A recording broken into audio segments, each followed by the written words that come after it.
Nice to see you again. Good to see you, my friend. Are you in the quantum zone already? You were going in and out.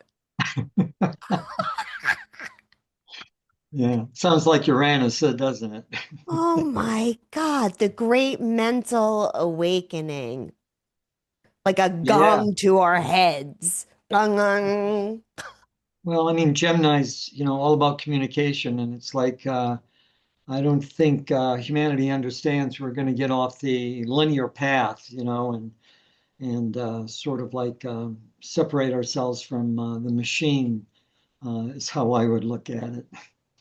Tom, I also want to talk about some timeline jumping with you today and some just, as you would say, some three-digit IQ stuff about Uranus, just observationally, but I just kind of would love to touch on how it might be affecting, if you feel like this is effective, like for the collective, right? Because it's a seven Right, year transit. right. Um, I also find it really interesting that just before we came on air, so Trump and Xi Jinping are sitting down in Beijing and just had like China kind of was giving some very kind words to how we can better communicate as superpowers. And Exactly. I thought right on time, y'all. Yeah. I mean, they rule nations. They're not the mayor of a city, you know, is what happens here. So, um, whatever they do, it's going to be affecting the collective whole. That's for sure. Oh God, there's no doubt. So talking about mayors of city, Tom, just because I know that you have a little bit of some fun humor about you. Did you see in Arcadia, California, the mayor who's a Chinese spy? I think I did run across that. Yes, Like yes, I what? did. It's Like, like, what? I feel like it's like Uranus hit Gemini, what, April 25th, 26th, depending on where in the world you are. And man, it's like the cat's out of the bag, like with so many different topics. yeah, yeah, exactly. But when there's a lot of topics, it keeps the general public kind of like out of control. You know what I Like a mean? tennis match. Exactly. And I not mean, we have really to remember seeing. the last time it happened, Uranus and Gemini. I mean, we went into World War II. Is what happened at that time. But look, it's like even though it was Japan and the Italy for a while and the Germans, you know what I mean? Then, you know, we got together with our fellow brothers, so to speak, our fellow nations. And as Hmm. a matter of fact, because of that, that's when NATO was formed. The World Health Yeah. Organization was formed. You know what I mean? So there was like a focus on bringing humanity, together, so to speak. Um, And now we look at it, Gen XYZ, Tom, is this new little like embedded podcast that we're doing. And when you right. start to talk about these things now, like with the WHO and NATO, I think of now big money laundering operations. Like Yeah, that's what yeah, they've de-evolved into. It's like been a de-evolutionary process. exactly. But I think part of that also is that, uh, is like Saturn, like moving into the sign of Aries. I mean, Saturn's a very um, law-abiding planet. I mean, the Ten Commandments, being conservative, traditional, and then, being in Aries, my goodness, it deals with being the lawbreaker. And it's like, so we're reaching back into the past here, you know what I mean? And we're sort of like, bringing to the surface. Let's remember when Saturn was in Aries before. This was when, well, at one time, I'll put it that way, when Clinton was president.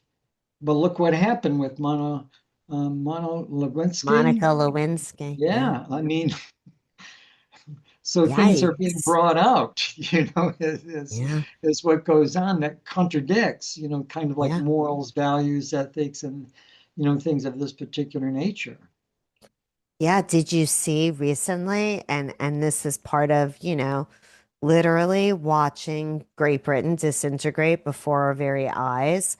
But like Yeah, the monarchy came out in terms of Andrew, disgraced Andrew, right. and they said that he's been very traumatized by what's happened. Like it's Okay. just you can't unsee these things. You know what I mean? Like that's Right. the Gemini truth that just can smack you upside the third eye Yeah. in a very disruptive kind of way. Well, I think this is what's part of like what's going on with Uranus and Gemini, because we see, especially Gemini being the sign of communications. You know what I mean? And what's on the pages and what's on the news every day, since Uranus being in Gemini is AI, more or less, Hmm. is how I would look at it. And then I don't know. I have to look at it that AI, I mean, sooner or later, because I'm just looking that there could be a meltdown probably in the fall of like 2008, with the stock market, is what I was looking at that particular time. Because AI, let's understand, it's going to put sooner or later, they've got robots in these factories, you know what I mean? But the thing is that maybe they're going to be all robots, in the factories, displacing people is more or less like, because what are they going to do? They've already got AI, so they don't need anybody to run a computer. The computers are running their own computers. Mm-hmm.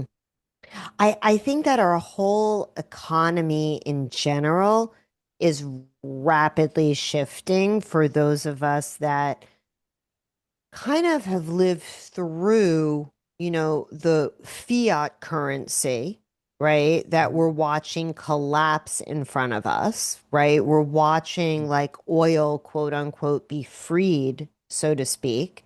It's not a pretty process, but I think that like OPEC and like, the UAE pulling out of that agreement is actually going to free up what people are able to produce, right? Because we were limiting certain supply that need not have been limited. It was a control to try to back our currency to that, right? That's a very good point. People don't understand. This is all about money, the Money. American dollar. At the end of the day, I mean like Tom and honestly, I wonder how Saturn and Aries. So if you could just like tell our listeners about the Uranus and Gemini transit and the Saturn, Neptune and Aries from an astrologer with like decades of experience and knowledge and your wisdom, because we always have new listeners and we all like to hear from you. Well, when we talk about Saturn and Aries, Saturn deals with the establishment. I mean, it's a very, conservative, as I said earlier, kind of like planet. But being in Aries, I mean, Aries is like the good part of it is that it's like the verb of all the planets. It's very, very action packed, is more or less like what it is. It deals with being assertive and doing what you want, starting your own business and, things of that particular nature. But when we look back at the past, some of the other things that go on with that, especially if we look back in the 70s when the Vietnam War was going on at that particular time, you know what I mean? Which is, so, and Oh, is that the last time Saturn was in Aries, no, Tom? no, no, it was in the 90s also, but I just wanted to go back there Oh, okay. only Yep. because that's when we have to remember that in the 60s there, uh, LSD was like, Woodstock was there. Hmm. Kennedy got assassinated. Martin Luther King got assassinated. All these uprisings, were going on in major cities, at that particular time, like at Detroit and things like that, Brown University, because Saturn is like, wanting the same rights and opinions and freedom, Yes. throughout the greater whole. And so, I mean, in Detroit, there were just, a lot of, riots that were going on. In New York, the same thing.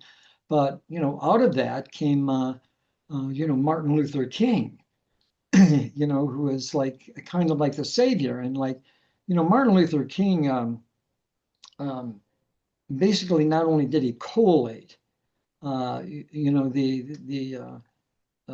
the black, population, is that he and started initiating equality is how I would, how I, kind of like looked at it. And that's why, I mean, sooner or later they had to kill him.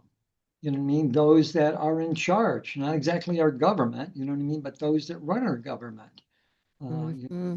I think that disruption, anybody who's a disruptor to like quote unquote, whatever that propagandist agenda is, and you're outside of it, and yeah. Dr. King was. Well, it was the same thing with Vietnam War. I mean, in Washington, that's when they had what, like something like 35, 40,000 people protesting the war, you know, because Hmm. it's like all of a sudden Saturn, which is a very objective, rational, common sense planet, all of a sudden we kind of like woke up, Hmm. and better understood, what were you being sold at that particular time. Is how I would look at it. And then we have to understand, I mean, it came back in, the 90s, and being in the 90s, what was that in the 90s something? The Olympics, Oh, yeah. Atlanta.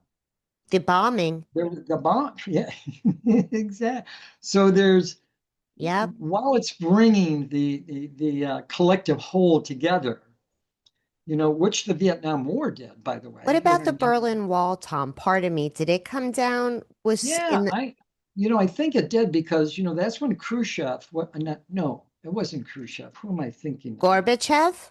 Gorbachev. That's when he and Reagan got together. Yeah, You know what I mean? And made a deal. they Made made a a deal, deal. That was the you know? first time I remember as like a kid thinking, wow, they're not going to blow up the world and we won't be hiding underneath our desks. Like, what the fudge? Like, that was, we used to do like drills and we would hide under our desks in the Right. 70s and 80s. Like, that was going to Right. protect us from a nuclear weapon. I just remember I was a letter writer. I wrote like a letter to Gorbachev, like thanking him for like saying that like he wasn't gonna blow us up. Like God knows what lists I'm on, but Yeah, whatever. I was a kid. they had to vote him out because he was bringing democracy into, Russia. Well, and I'm Is very what was going on. intrigued with Xi Jinping and Trump together now because Yeah. I'm thinking that President Xi will very wisely consider opening up China.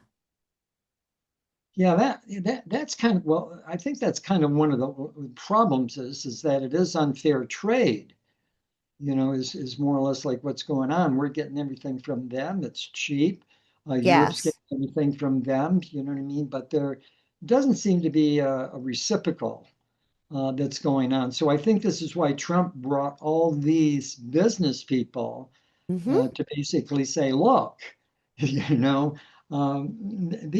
are the facts and figures, that we need to kind of like get in and start, reading the fine print, so to Well, speak. well, They're China like, is, yeah, is economically not in a great place right now.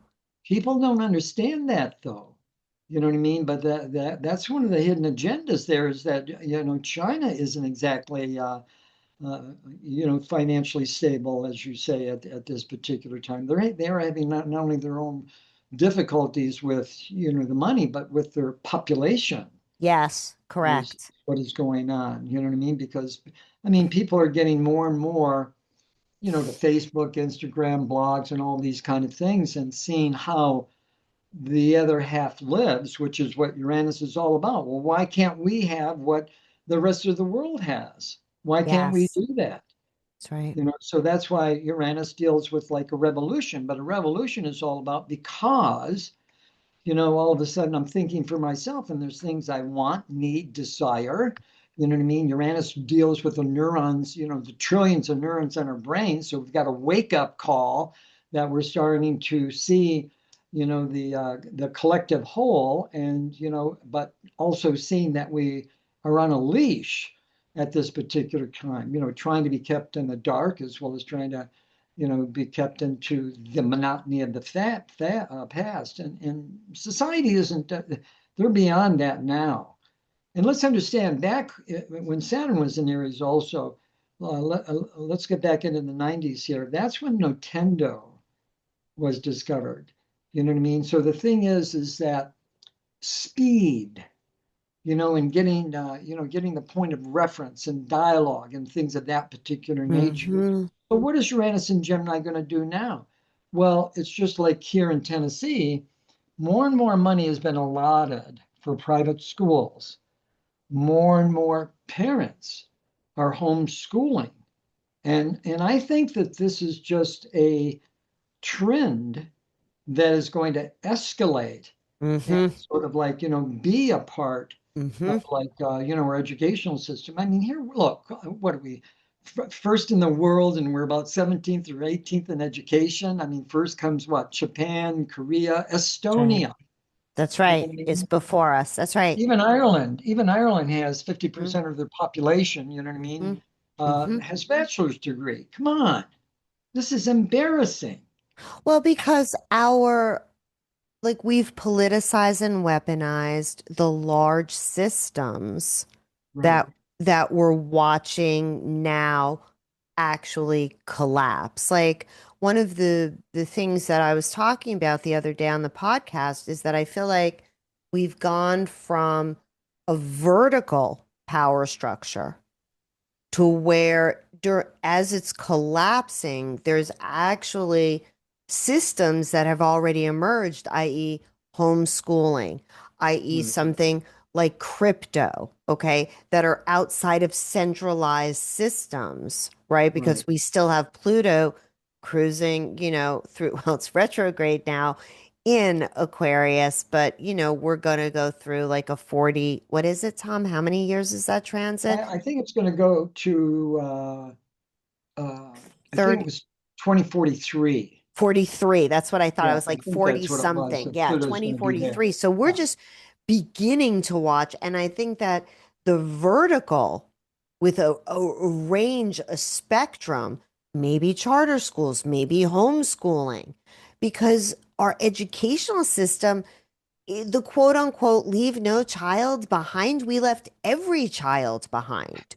That's why we're 17th in the world with education.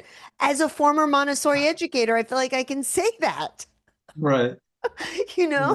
Right. So it's like we've realized that any program that we were sold somehow became completely the opposite of what it was supposed to be, i.e., affordable health care. Well, but that's what Uranus is. I mean, what we need to understand is that, because it rules the neurons and it's like a sudden wake up call. The alarm went off at 3 in the morning and at 6 instead of 6. And it's like, what's going on here? And all of a sudden I'm waking up and seeing that, like, I've been on a leash for years, and it's time for me to get away from the archaic past, and start, moving forward and start expressing my individuality instead of like being on puppet strings is what it is. So what's nice is that Uranus is the collective whole, and we think that like, well, okay, th this is just happening, to a select people. No, Uranus deals with groups, committees, organization, nations, and it's the world, It's the world. that's like, coming together. But the thing is, understand, is that if World War II happened under this, there's going to be some adamant differences of opinion here. Oh, we've Uh, already seen that. yeah, as exactly as we move forward, you know what I mean, and trying to give people, the right to, kind of like express their freedoms is, how I would look at it. And then we were talking about AI, and I can't imagine, what this is really going to be, kind of like, leading to, like in some respects, you know. I mean, Mm-hmm. right now, I mean, even here, my wife has one of these robotic vacuum cleaners. Yeah. Well, what's going to be next? Oh, I'm waiting Mhm. for somebody that will actually cook. Yeah. Exactly. You and me both. But You I and but me I both. think what's going to happen, Tom, is that it's going to free us up. I think that just like anything else, there's going to have to be discernment around participation, right? Like you and I know there are people in Europe walking around and Asia with chips in their hands, so they Oh, don't have yeah. to carry any ID. They don't have to carry like, and that's okay. Like if that's what you're into, like personally, I'm gonna stay like organic and chip free. That's just me, like in this Right. now moment. But I feel like the positive sides, because it's interesting. I had a woman on, Marie Diamond, who she was in The Secret. She did like the feng shui component. Yeah. Yeah. Okay. I And actually have that CD yes, or yes, DVD, yes. I should say. She's an amazing person. And so when I asked her, hey, Marie, what's lighting up your heart right now? Okay. And she talked about AI, and so did I, right? And we were both surprised that we were answering in this way.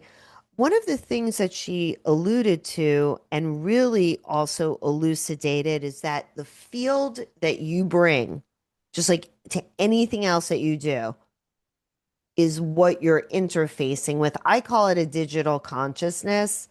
I think that AI is going to be like kind of a derogatory Yeah, term. I think that's very appropriate. Very appropriate.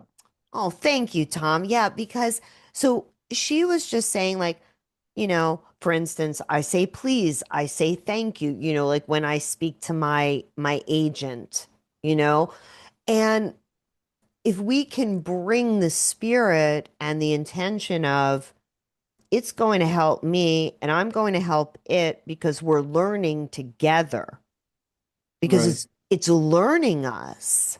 It's wrong all the time.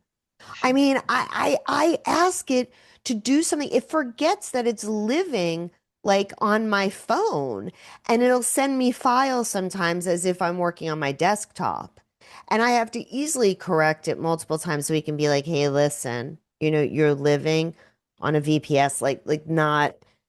So if I have to correct it, we can't be taking this as gospel, but God willing, I think it's going to actually, because the people that are using it that I know that are excited by it seem to, and again, not large corporations, Tom. I'm talking about the mavericks, the individuals, right? Exactly. That those kinds of people were excited about the accelerated creation, that we're able to use this consciousness that recognizes patterns, can put large ecosystems together in ways that might take us, because of our complexity of processing versus a binary processing, so to speak, a digital processing. Maybe like it's always been there and now we're just ready for it and it's ready for us. Yeah, I agree with you. I think it's a very, very good point. You know what I mean? It's like, um, let's understand, it's like during World War II, the World Health Organization was formed, NATO was formed, a kidney dialysis machine was formed.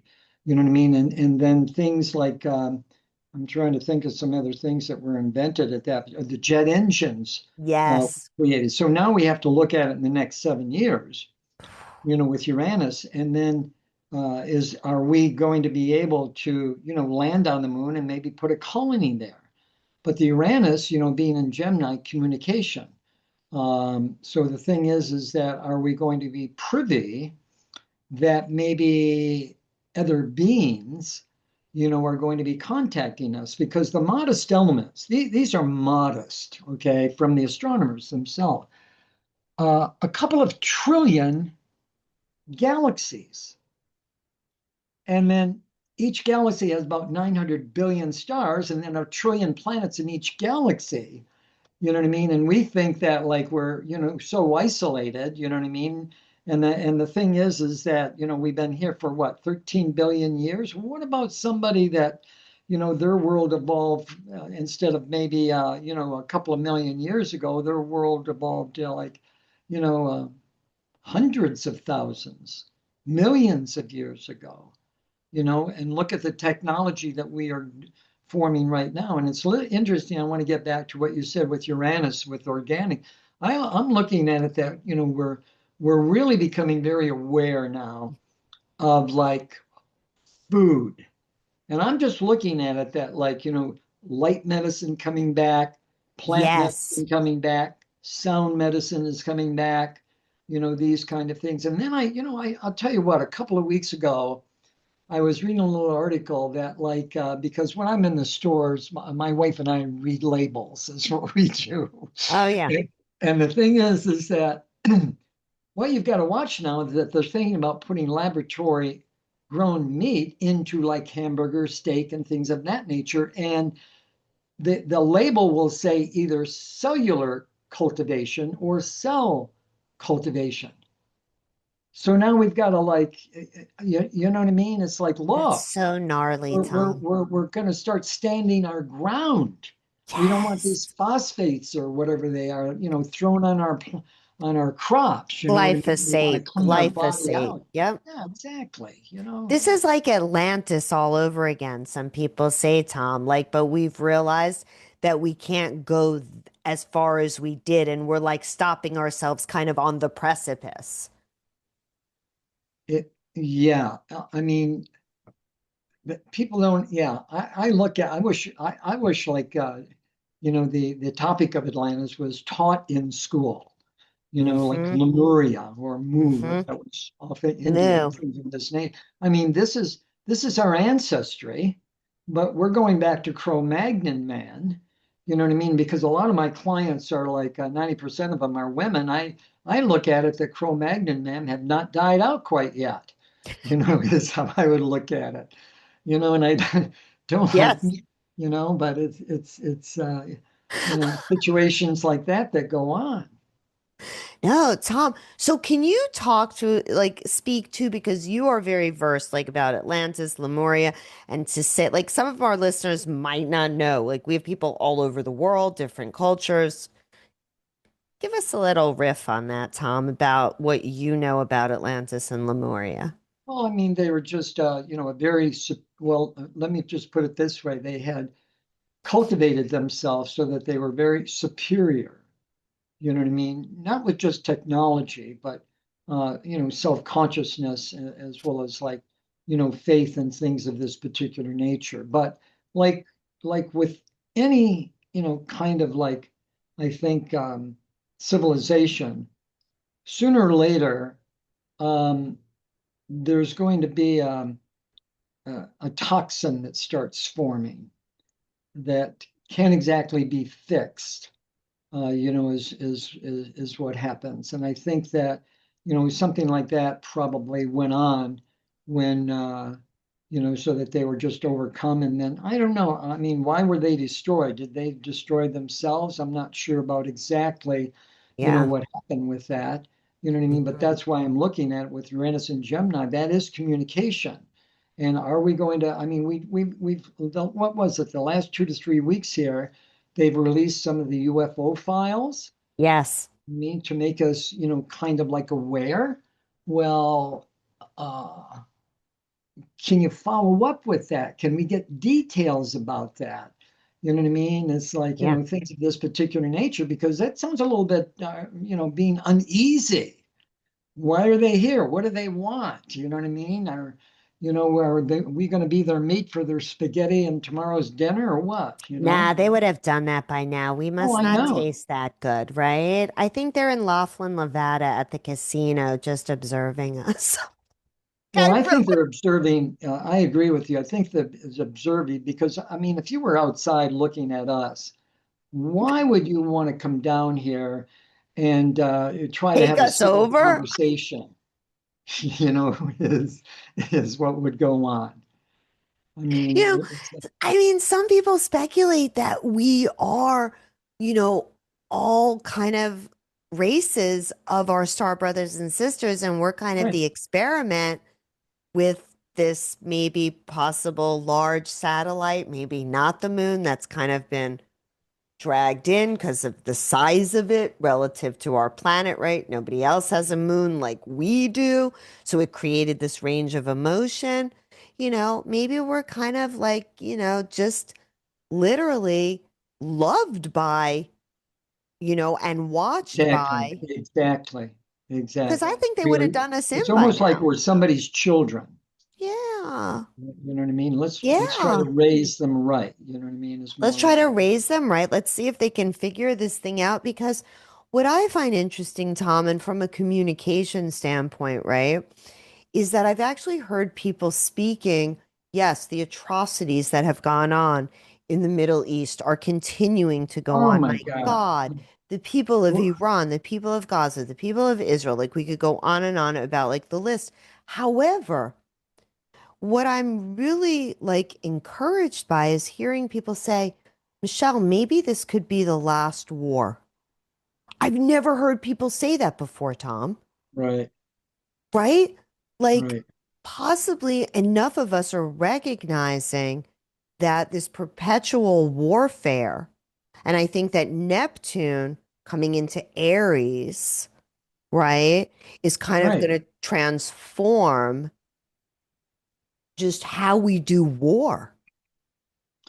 Well, yeah. I mean, and the thing is that Neptune. I mean, it does rule the right side of our brain.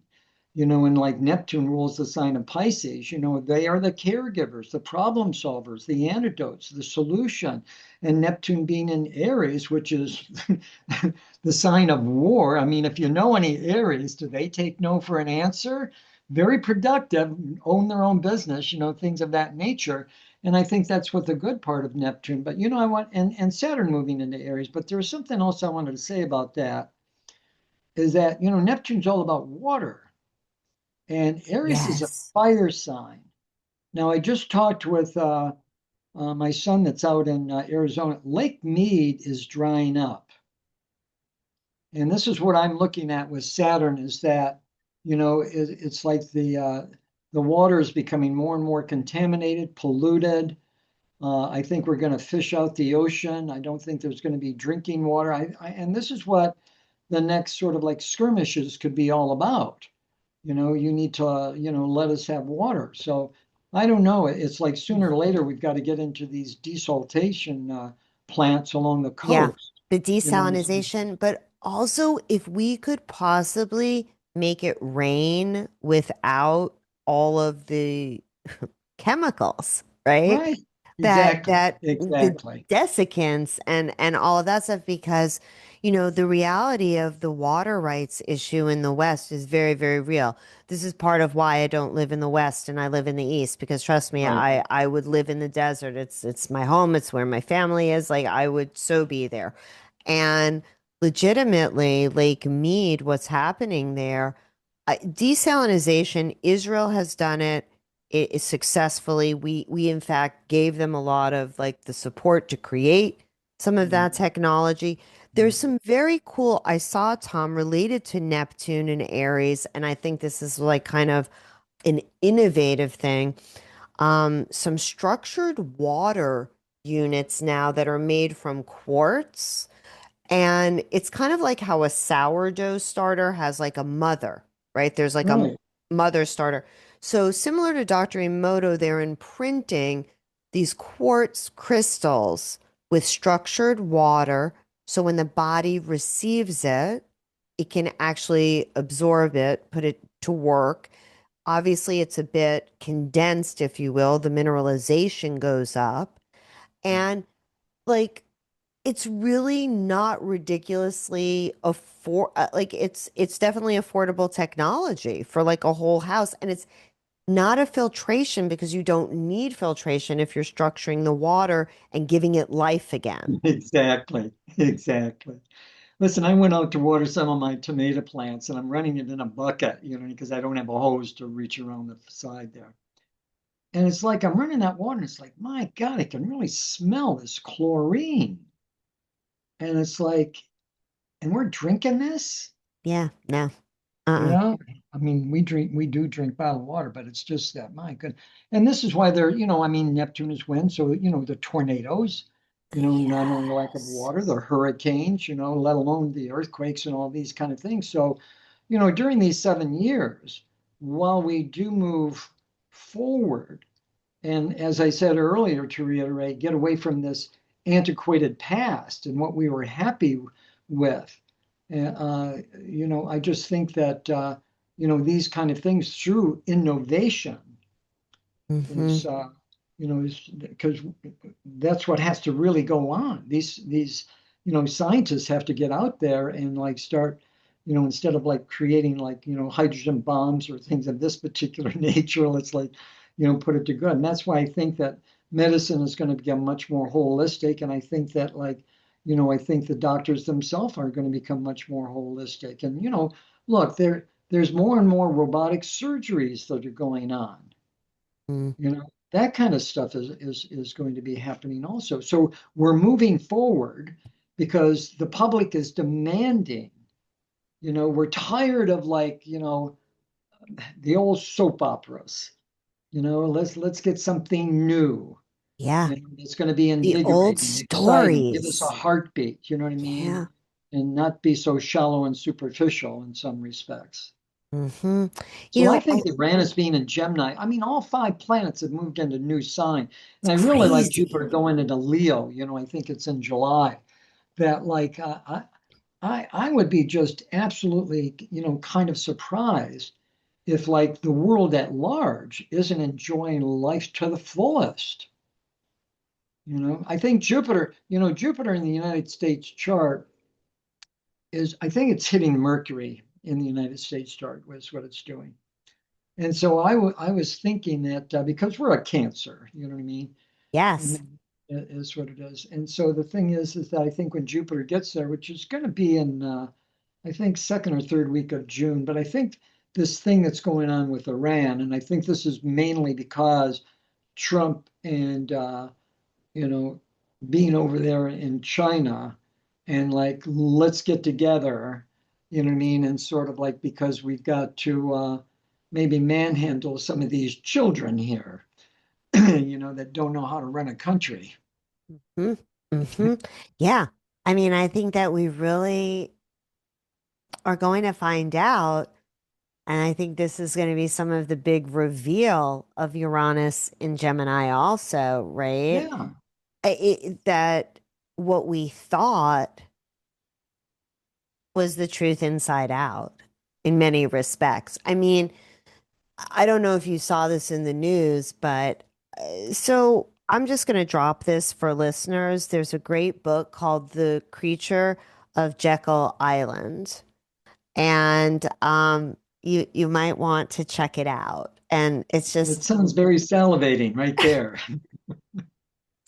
it's all about the private corporation that's disguised as an arm of our government. That's all I'm going to say.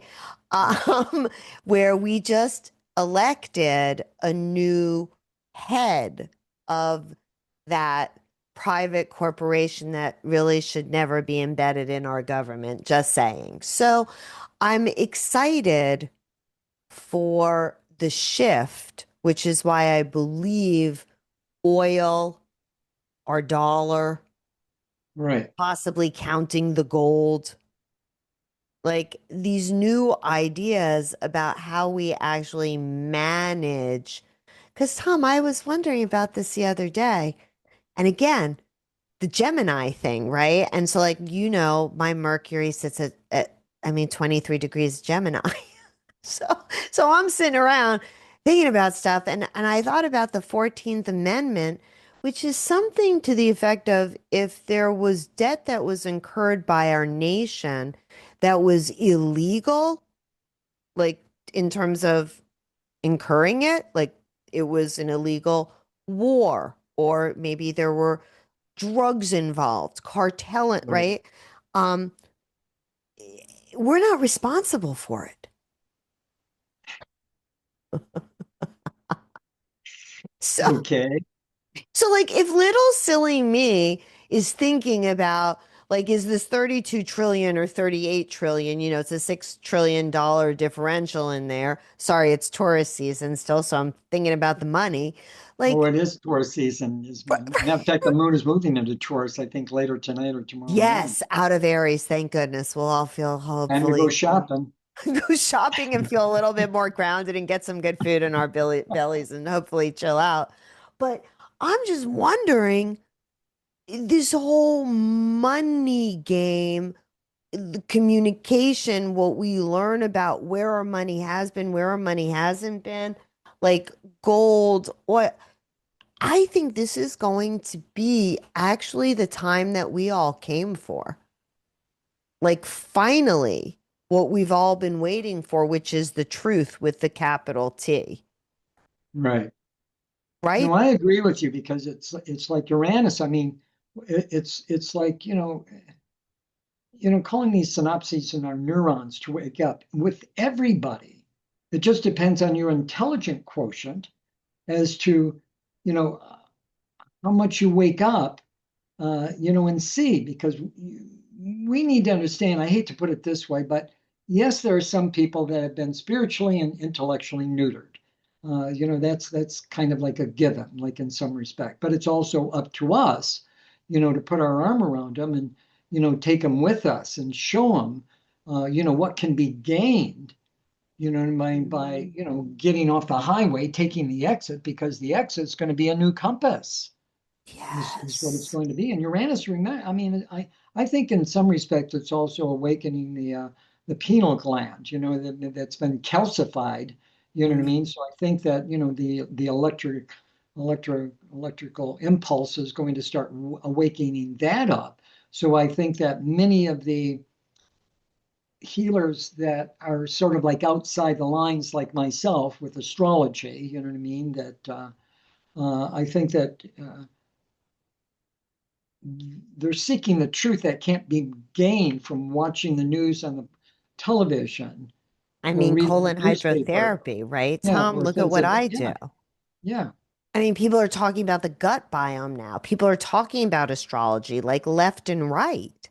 Right. Like, people are craving this.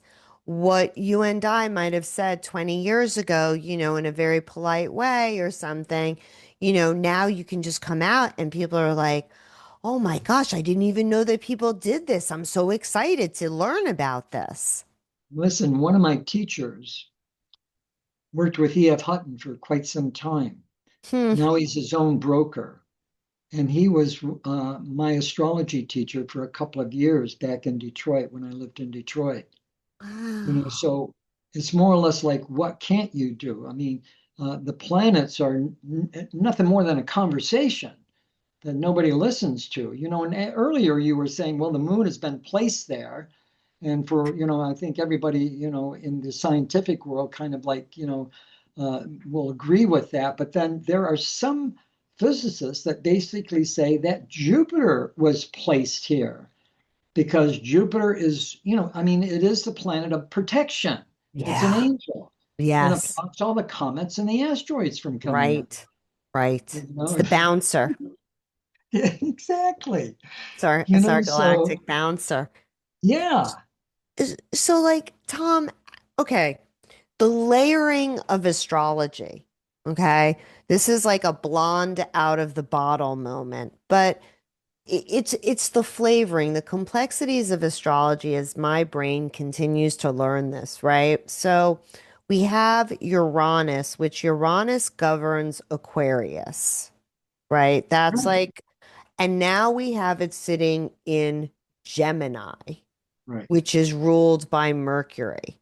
And so it's literally combining like the flavor of Uranus, the maverick, the disruptor, The right? revolutionist.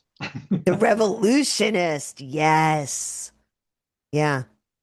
Yeah. The revolutionist I mean, with it's just beginning. This is just beginning. incredible that this just started It's and you going can on for feel 7 it. more years. And then, just like you said, Pluto is in the sign of Aquarius that is ruled by Uranus. You know what I mean? And so Pluto basically says, well, I'm not a hotshot like Uranus. You know what I mean? I'm not just going to, throw a switch and the light goes on. I need some time, in order to um, get into, well, let me put it this way, to get into sort of like cause you to sort of like start seeing through the veneer of life. This is what Pluto does. Mm-hmm. And so as we start seeing through the veneer of life, we start seeing things that don't work anymore. They're malfunctioning. Pluto deals with other money. So it's, sooner or later, it's going to be crypto. It's going to be the American dollar. You know what I mean? It's going to be those people that want to have go to a state that has, you can commit suicide under this doctor's guidance, all these kind of things. But yet it's going to just revamp, how Mm-hmm. people are seeing the world, because Uranus is the stimulus that's kind of like rewiring how we think. So, I mean, Uranus says, I'm tired of the monotony, the status quo. I'm starting to, I'm tired of being, the vegetable, and to reiterate and be in that, antiquated past. I am like progress. Yeah. I'm the not only the revolutionist, but you know what I mean? It's like I want to like, turn them, I want to turn you on at this particular time so that you're salivating, to move forward. And that's what I like about Uranus, is the old song says down here in the South, can't do 55 anymore. Sammy Hagar. Yeah. No, shout out to You know Sammy. what I You mean? So can't. it's like the next 7 years, I mean, it's like, what are the corporations going to be selling that, that we're going to be demanding, that's going to be part of us, that takes away certain responsibilities and obligations and makes our life much more efficient and effective, so that we can start, doing what we want to do, need to do, and desire to do, as a human being. Mm. you know because right now, what is it? I mean, what we have breakfast, we go to work, we come home, we have dinner, we watch television, we have a nap, and it's like, really, Yeah. really. And it's like people say, what? Stuff like the only constants are death and taxes. Like it's ridiculous. Like the way that we reduce this privilege. And so, like, but Tom, so this is complicated because you've talked about this transit affecting everyone and everyone's thought, right? And Right. globally. What happens to like your houses? And if you're, say, your ascendant, like my ascendant is in Gemini, right? Or people that have a sun in Gemini, or like the fourth house, like it's going to be affecting us at personal levels. We've been talking about the collective consciousness and Right. kind of how that's going to happen. And in terms of the transit affecting us individually, and Tom, this is a question. Do you look at like your ascendant? Okay, you tell me. I'm a Gemini, first house, right? It's my ascendant. I now have Uranus visiting with me for 7 years.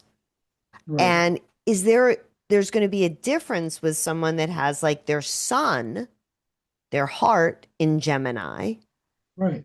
right? And people need to kind of have like a basic understanding of their houses and their placements, right, Tom, to understand specifically how it will affect them. And the thing is that you mentioned the word houses, and just to explain to an audience that doesn't understand what they are, there Yes. are 12 departments in life. One dealing with you, and an area dealing with money and communication, your home, property, relationships, job, things of that nature. So it just depends, with Uranus, what area that it's going through, that's just going to say, you know what, I'm kind of bored and restless. Like if it was going through the fourth house, let me paint some walls, hang some wallpaper, but that's just not doing it.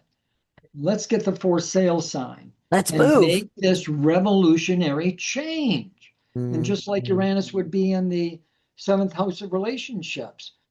And it can cause you to sort of like, what people say, kind of like meet your soulmate. My God, I met this, whether it's a man or a woman, and I've met this person, and it's like, I don't know what's going on, but we seem to go 100 miles an hour. Everything is clicking, things of that particular nature, just as much is that it can create a divorce because I am unhappy and I want to be able to exercise, my independence and things that I want to do instead of what I have to do. And then the same thing with the career. It can be like Uranus. I mean, it wants us to take ownership. So in the career, is it a pay raise or promotion? You know what I mean? Or are we marketing ourselves? Or do we take total control and open up our own business? But the thing is that we have to wait till Uranus because it moves very slowly, only about 3 or 4 degrees a year. And so we have to make sure that the planet that it's hitting at that particular time. So at this particular time, it's hitting a planet from 0, 1, 2, 3, a little bit of 4. So if people have planets there, my goodness, it's like, this is the time to, Mm-hmm. sort of like maybe get in the car and, take a vacation, but go to a place or jump on a plane because Uranus deals with airplanes, but jump on a plane and travel to places that could be in your future. Mm-hmm. How big of an orb, Tom, do you allow between that 0 and 4? I Yeah, I only allow a 2 degree orb. I know some astrologers do 3 or 4 degrees, but I've talked with clients with that, and they just don't resonate with it. Whereas as 2 degrees, then I'm getting, wow, Tom, I'm feeling that. Mm-hmm. You know what I mean? So if it's 2 degrees away and starting to feel, what is it going to do when it's going to sit in your lap?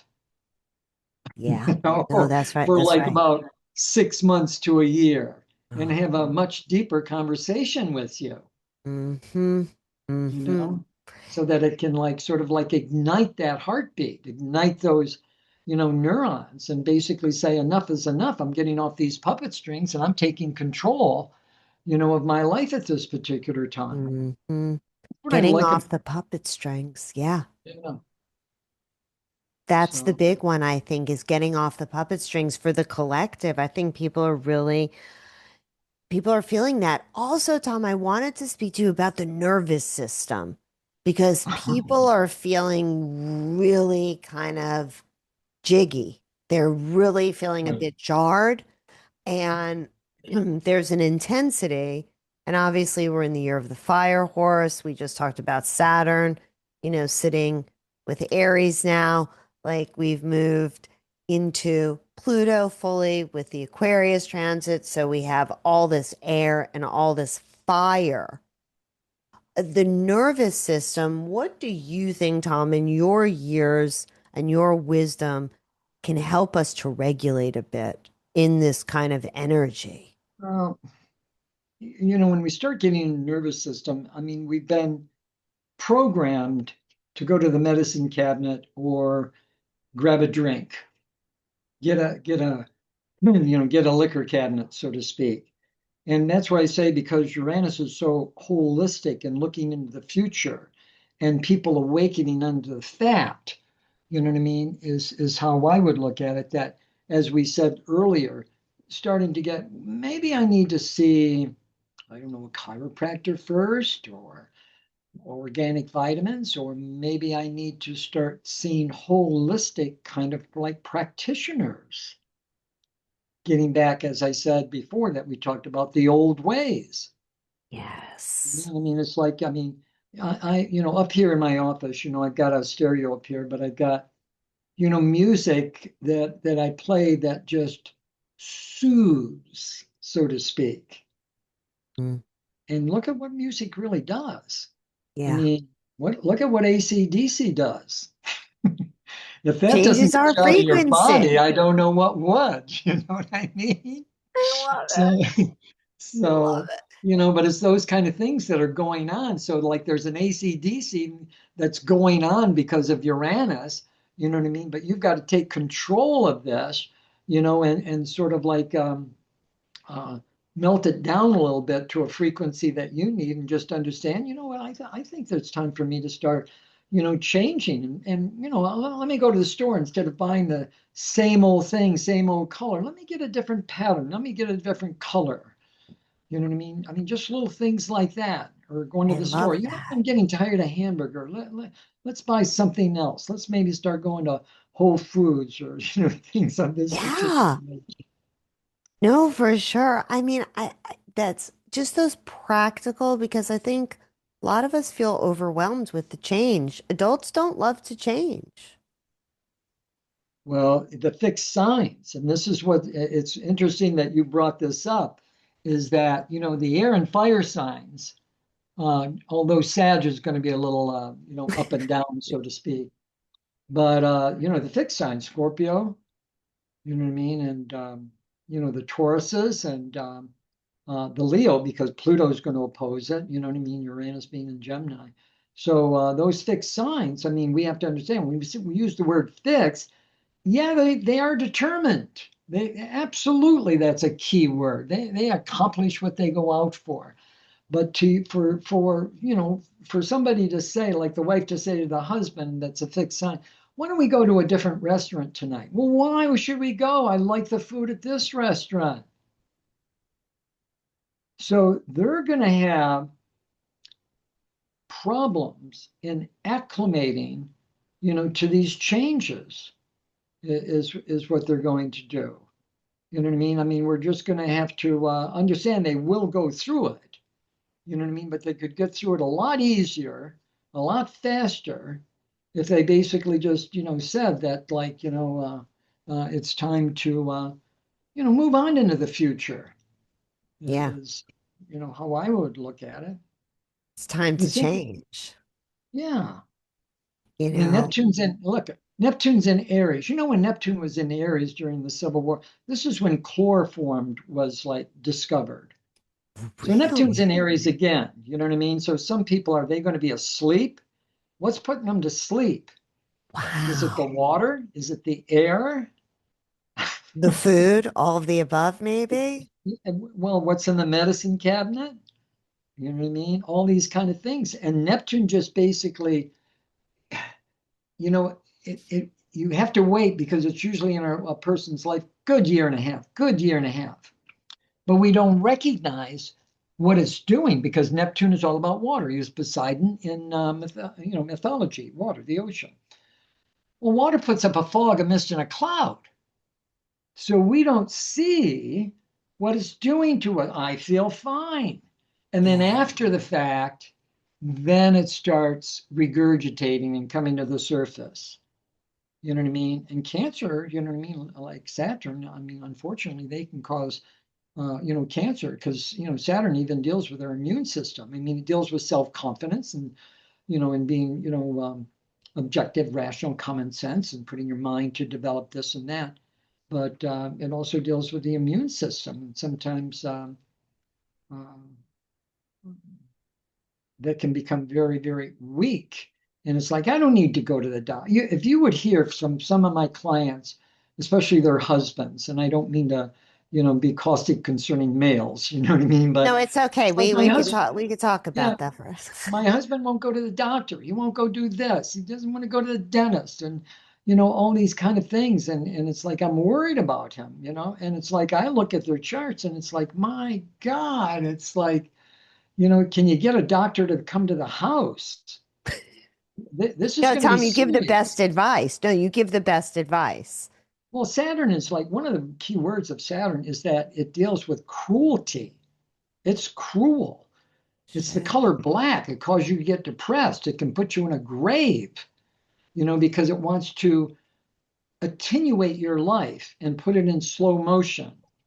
So, and when it's on a person, that person wants to, because Saturn is father time, that person wants to stay in the time zone that they are, is what they want to do.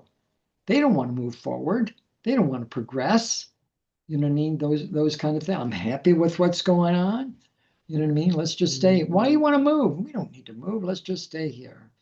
Whatever. You know what I Interesting. mean? So No, it's like, this is, so the yeah. fixed signs, like I say, and I'm not saying all of them because some of the fixed signs may have things in fire signs, Hmm. that causes them to take that persistent determination of the fixed sign and apply it, towards their career, something like that, where they put a lot of time and energy, like in their career. So they go from starting to business to being able to retire that business because they've, worked very hard and diligently.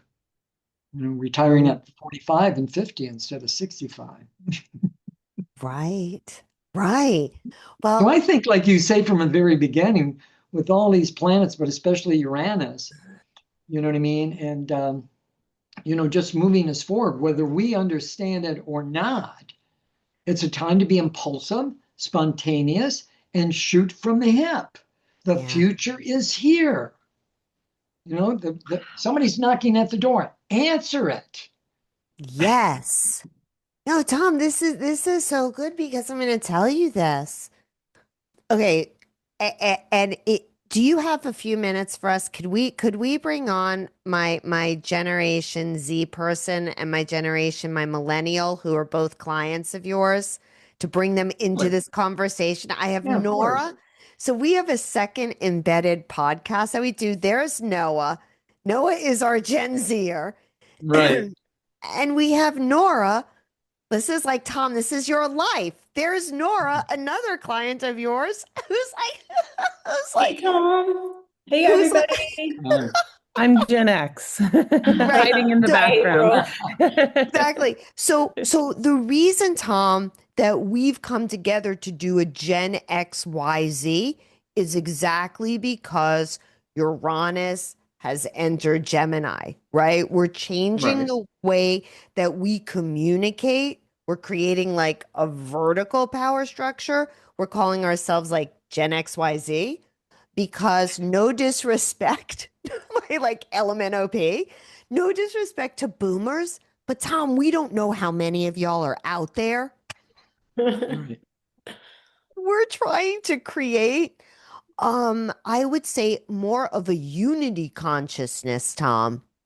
Like, Right. like, and it's like happening. We found that there was no tri-generational dialogue occurring across like podcast platforms. So, Yeah, I would have to agree with that. so Definitely. we decided to come together because collectively we can do so much more. Well, it's not only doing so much more, it's like also becoming much more confident, you know what I mean, with like the changes in your expression is what goes on. I'm lucky enough, I've got uh, two of my, well, they were my students for about 10 or 12 years, and now they're colleagues. And we get together at least once a month and go out for dinner, have a couple bottles of wine, but we talk about what is going on. But it's like, I remember when I was teaching at the one woman's house, because I had about 13, 15 women in class. For some reason, men didn't want to take astrology. But the thing is that in that neighborhood, I said, how many people are getting together here on a Thursday night? Because I teach on Thursday because it's ruled by Jupiter. And Jupiter deals with a Ah, 3-digit IQ, the higher teachings is what it does, theosophy. And so I said, how many people do you think are getting together and talking about what we're talking about, or even taking a class that even deals with some kind of outside of the lines, like, spirituality and things of that particular nature, is more or less like what it is. So I will say this, though, that I think that for the last 5 years, um, I've been extremely busy, and the clientele, because I've got clients, just about all over the world, except for China. I don't have any over in China, uh, so far, or the Middle East. You know what I mean? I don't so think they far. believe in astrology in the Middle East, is what it is. And so, but the thing is that I see that it's like, as we were talking about earlier, people are sort of like slowly awakening that I need a different kind of conversation, but there's nobody close to me that I can talk about. You know what I mean? And I remember, like reading books. Well, that's great. You know what I mean? But the thing is that you've got to be able to, like, have somebody that you can like communicate with, banter with, get other ideas. Like you and I are having different ideas, about like what the planets are doing and things of that particular nature. And I'm always telling people, how do you believe in that? Well, wait a minute. Planets are conversations. They're up there. We look at them, and then why are they there? Well, they're there because the prime creator put them there so that that would help us act as a catalyst to express ourselves. So Jungian, Tom. No, yeah, I mean, this isn't, I mean, when we really look at it, yeah, we are in a matrix. There's no doubt in my mind. That was where we left off last week, Tom, was that we're in the matrix. Right. Is this the breaking out of it, Tom? Is this what Well, Uranus I and think it Gemini is. is? I think it's moving on to a new definition that gives our chance, for the neurons in our brain to give us even more expression. And then I think you're going to be getting people that are going to not only see astrologers or, other kinds of like mediums like that, but I think that like um, picking up books, that deal with those kind of things. I mean, what got me into astrology when I was in college, you have to take, like psychology and read a book by Carl Jung. Talked about sun moon cycles. Wait a minute, Freud didn't talk about that. Adler didn't talk about that. That's right. And so it just, triggered me. What is this all about? Because this guy's coming from left field. But like millennial. Okay, so Nora left off last week being like, yeah, like I knew that I was in the Matrix, like when I was in college. So I didn't know that, but you did, Nora. Like, so Yeah, you've I don't lived know out that of you it. knew exactly that that's what it was, but I just knew that it was something that I didn't necessarily want to be like, I didn't want to play that game. I wanted to step outside of it, Good whatever for it you. Yeah, was. like, but she knew I that, so like how you she's express that. It's like I yeah. didn't want to play that game, you know? Yes. So half of your life has been led not being in a game, but in creating your own reality. Yes. Yes. That's a very millennial experience. Like, I'm fascinated by the generational breaking out of the matrix much earlier. Because, Tom, like, it took me to, like, 45-ish, 50-ish, like kind of my Chiron. Like, I knew that there was a lot of programming, but I didn't look at it in Right. that way. I wonder sometimes, are we creating our own matrix within our own Yes. life? I thought the other day when I was at my yoga studio and I was doing yoga and there was all these people in the room with me doing yoga and I'm like, oh, this is my little world. This is my Mhm. little matrix. That's profound, Nora. Yeah, I Yeah. think we all kind of are creating our own. It's your micro matrix. Yes, correct. It's your micro matrix, as opposed to the macro matrix, the collective consciousness. Because to Right. me, I spent a lot of my reality as a Gen Xer wanting to get out of the collective Mm. because I felt like that was my exit ramp off, Right. right? Off the highway. Mm. Noah, you've barely even been on the highway because you, as a Gen Zer, like knew as soon as you got on the open road, oh, wait, this isn't what I thought it was. I'm going to go. Like, when Right. did you know? Yeah, it's interesting. I mean, I was born into an unconventional family that just had beliefs about different things from education. I was homeschooled, different beliefs around currencies and nation states and vaccines. You kind of get Oh the my flavor of goodness. what I'm putting out there, Tom. Gen But Z are raised by Xers. raised by Xers, absolutely. Yeah. Absolutely. So I feel like I'm different in that I was already like born into that unconventionality. But Mm. don't you think a lot of your generation, like you can find people like you, Noah? Due to the internet. Yes, that's a great point, Michelle. Like even if I think the cool thing about Gen Z is for us, even if we don't have people in our community, in our local communities that are like us, we have online communities, right? So, like at a young age, I was able to connect with other people who were interested in the things that I was interested in virtually, you Mm. know? So, even if somebody has like a niche interest or like they're a nerd or something, you can find other people due to the internet to connect with. Yeah. What do It's a you good. I mean, like, I was going to ask that for both of you guys, like, as folks that have interfaced with technology for a larger majority of your life than Tom and I have, like, and I want to hear what Tom has to say from his wisdom standpoint also. How do you think that this whole internet thing and this whole like digital consciousness thing is going to evolve for us? Because I mean, we're holographically with each other, but I think that will be in possibly 3D holographic like soon. Oh That's one of yeah, my little I, predictions. So I, there'll I be would I would agree with you. I mean, they've proven now quantum entanglement. It's a proven yes. fact now. You know what I mean? So the thing is that I don't know, sooner or later, are we going to even need airplanes, you know what I mean, to travel here or travel there, is what goes on. So what is going on in the scientific world, if Uranus is there and Pluto being an Aquarius, I think I mean, because remember, Pluto is the planet that is like life and death. It gives birth. So it's giving birth in the sign of Aquarius to things that we have yet to see, yet to even imagine, maybe even, and then Pluto deals with the collective whole. So it's like, we're all waking up from a deep sleep.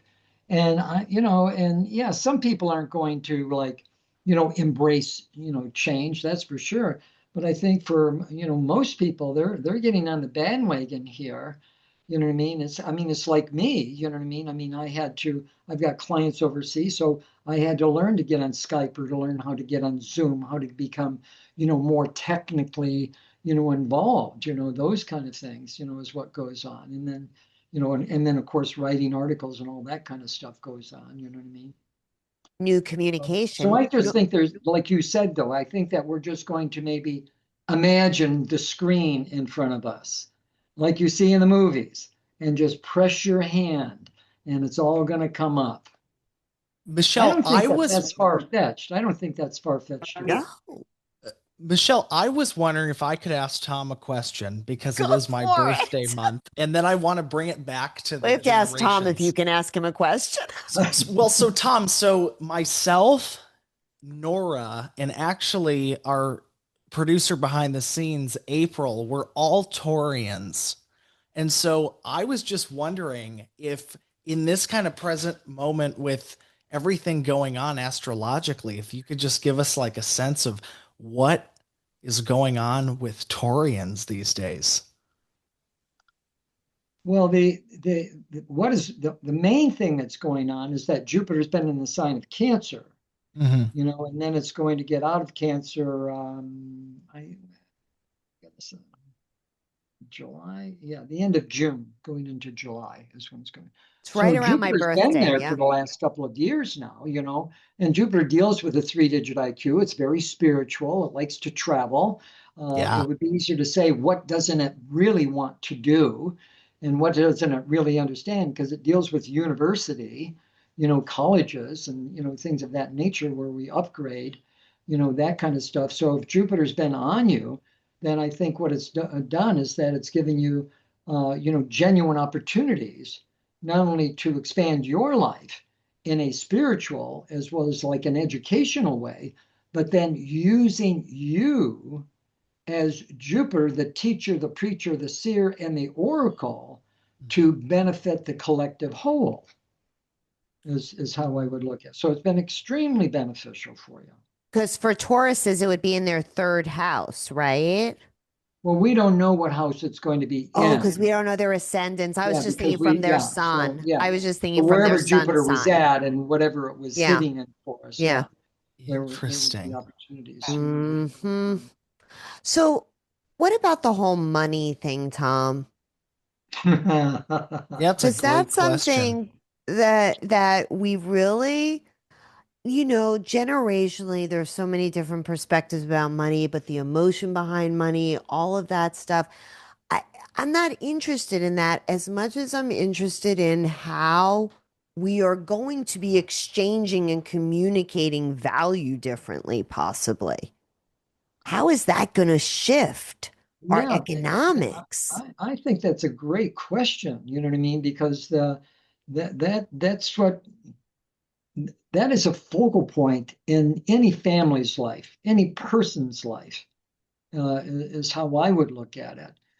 So I would basically just look at it because, as I was saying before, technology is going to cause, to me, I think it won't appear until I think like the fall of like 2028 is what I'm looking at.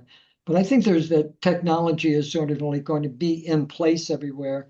And I think that that's when there's going to be kind of like unemployment and then all these people. So it's going to be like the real estate, all these people that are buying the $700,000 homes, you know what I mean, and the interest rate and the banks and, things of this nature.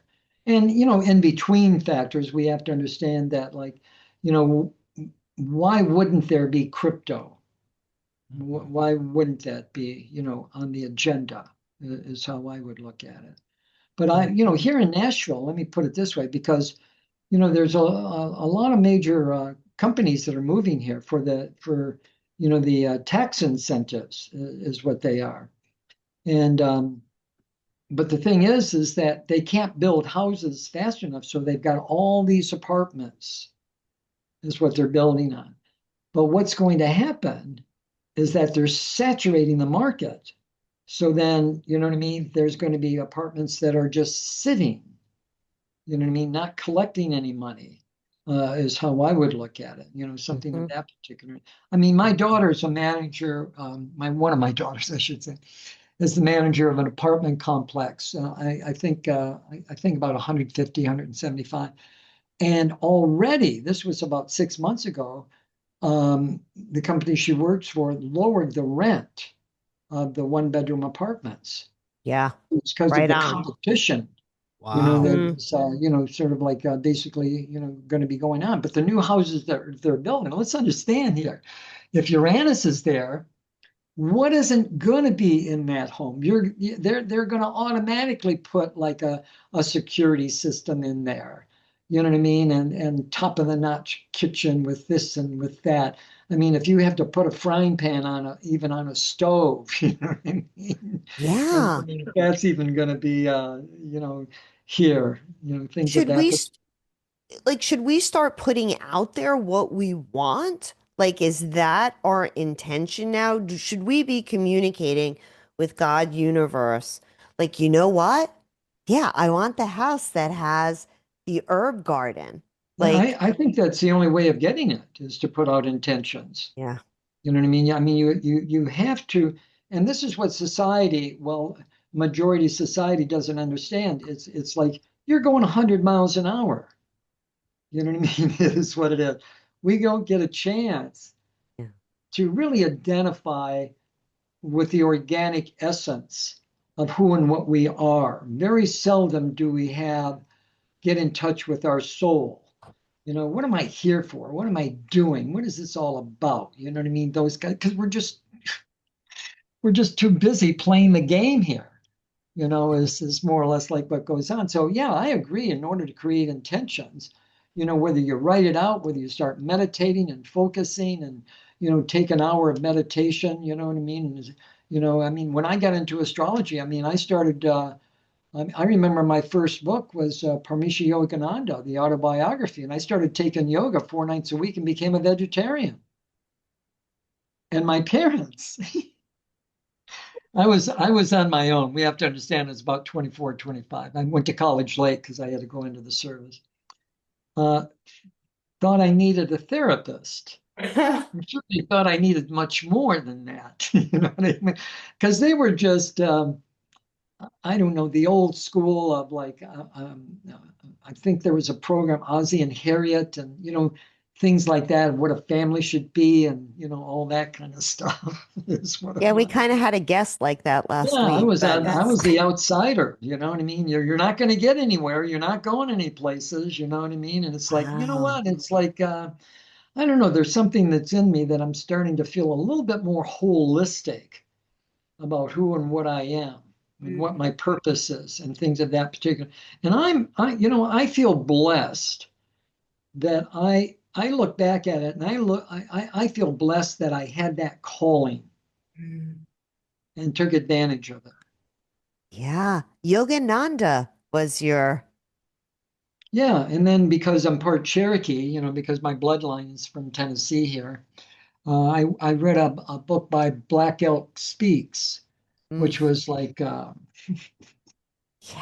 you're getting into people in a civilization that, my God, there was just nothing superficial or pretentious or, anything of that nature, about them in any respect. Holistic medicine, holistic thoughts, and understanding their place in the world at large, and all this kind of stuff.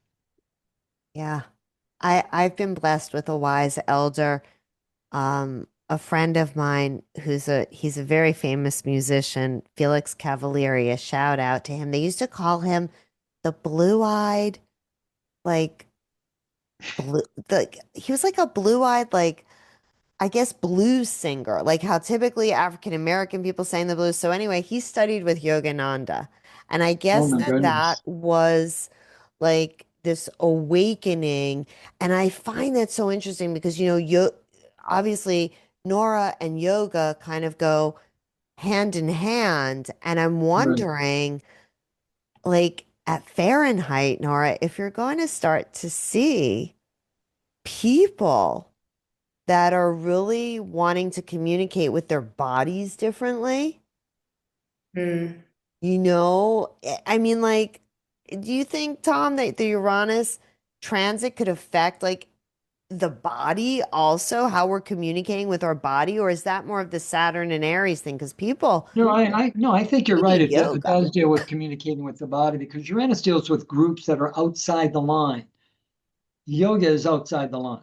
Okay, for one thing, that is all. And remember, Uranus rules the neurons in our brain, that are craving a breath of fresh air, something odd, different outside the lines, not the mundane reality that's suffocating. So Yeah, this is why there's it's almost like you talk about Gen Z and all this, but I think there's a cultivation of all age groups that's coming together. And I think that it sounds absurd, but I think that's basically going to, we're all going to be getting on the same channel, so to speak. totally. I think that what I've seen at Fahrenheit and just in general lately is that we want to use the body as a way to express ourselves and have fun. Because a Yeah. lot of times when you're, working out or in fitness, it's like, let me just get on the elliptical and do this for an hour and sweat and listen to my playlist. And it's just not very engaging and it's hard to get it. You don't want to do it again. Like you have to drag yourself to do it again. Whereas like yoga, it's like you're around other people, the playlist is fire, everyone's moving, it's fun. And it's like that's what makes you want to keep going because it's like a different expression. It's a self-expression in a fun way. That's what I've seen. Yes. You're all Authenticity. experiencing sort of like a rhythmic kind of change. Yes, correct. Correct. It's like a collective experience. It's a very Yeah. one of my favorite lines one of my favorite teachers has said is my favorite thing about yoga is that we're all here together yet alone. So, Yes. we're experiencing this collective experience, but it's very individualized at the same time. We're not talking with one another, but we're moving in the same we're moving the same moves, we're moving the same pace, but we're not saying anything to each other, but we're all listening to the same music. So we're all creating something together, but it's very like unique. So beautiful. That's so Aquarian. That's such like So it's flow. it's the new yuppie movement Mhm. is what For it is. sure. Totally. Nailed It's it. it's the unity. It's like the unity movement, like that, literally. And yoga, of course, being like union. I even think in Gen Z like culture, festivals, Mm. right? Just that Yeah. group experience of the movement and, spirituality. I mean, Noah, like, you're a music, like, frequency, I would say maestro, just in terms of knowing a wide range of frequencies that you like to invite in musically by being with others to get your flow. No mic, Noah. It muted you. You mute it. It's the frequency wars. Frequency wars. We Noah blew a got fuse. zapped. Eek, Exactly. eek. Exactly. Totally, Michelle. Yeah, I've always and it's weird, how music comes to me. But I've always just absolutely consumed every bit of music from every genre I could ever get my hands on. And I'm just the way I describe it to people, like so many of my friends are musicians. I'm not, but I'm like a great patron of the arts. Like I love music. And it's interesting how different songs bring out different aptitudes. You know what I mean? I mean, they song is truly worth 1,000 words, but Michelle, you'll send me all the time like these different downloads you get in. And there are these songs, right, about different Yeah. things that are indicative of kind of the collective. The I collective feel. season. Yeah.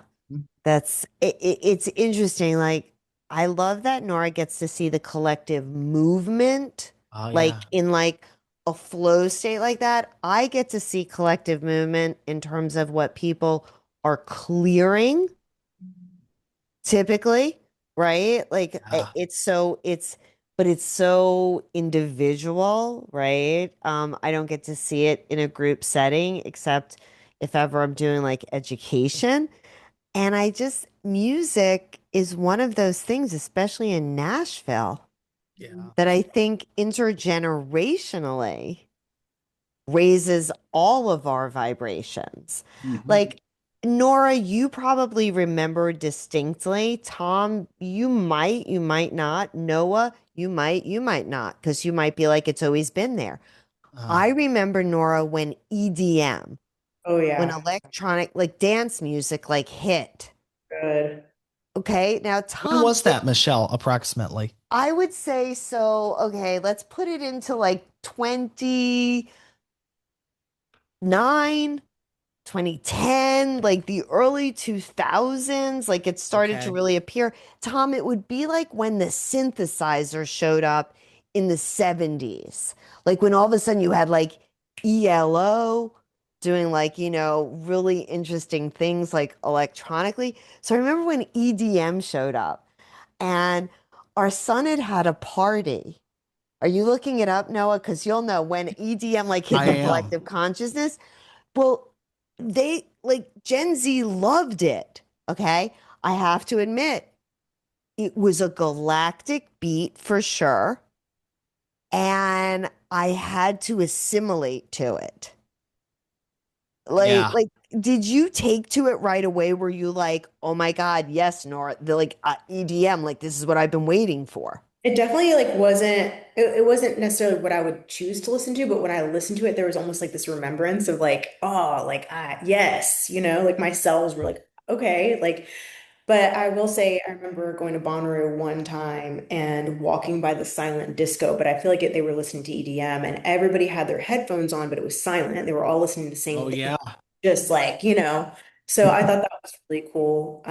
Yeah, but I do remember that movement. It's powerful for sure. It's the silent disco Right? because It's like hilarious. that is hilarious. Yes, can you picture it? No, Everybody I just could like quietly I could like, totally picture it. yeah. And millennials would have created that because y'all would know people have some different auditory sensitivities, and yet we want everybody to be together and enjoy.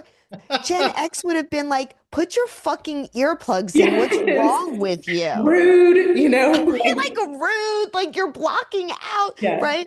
And boomers, poor boomers, you guys wouldn't have even had the technology, Tom. You would have had to go like that.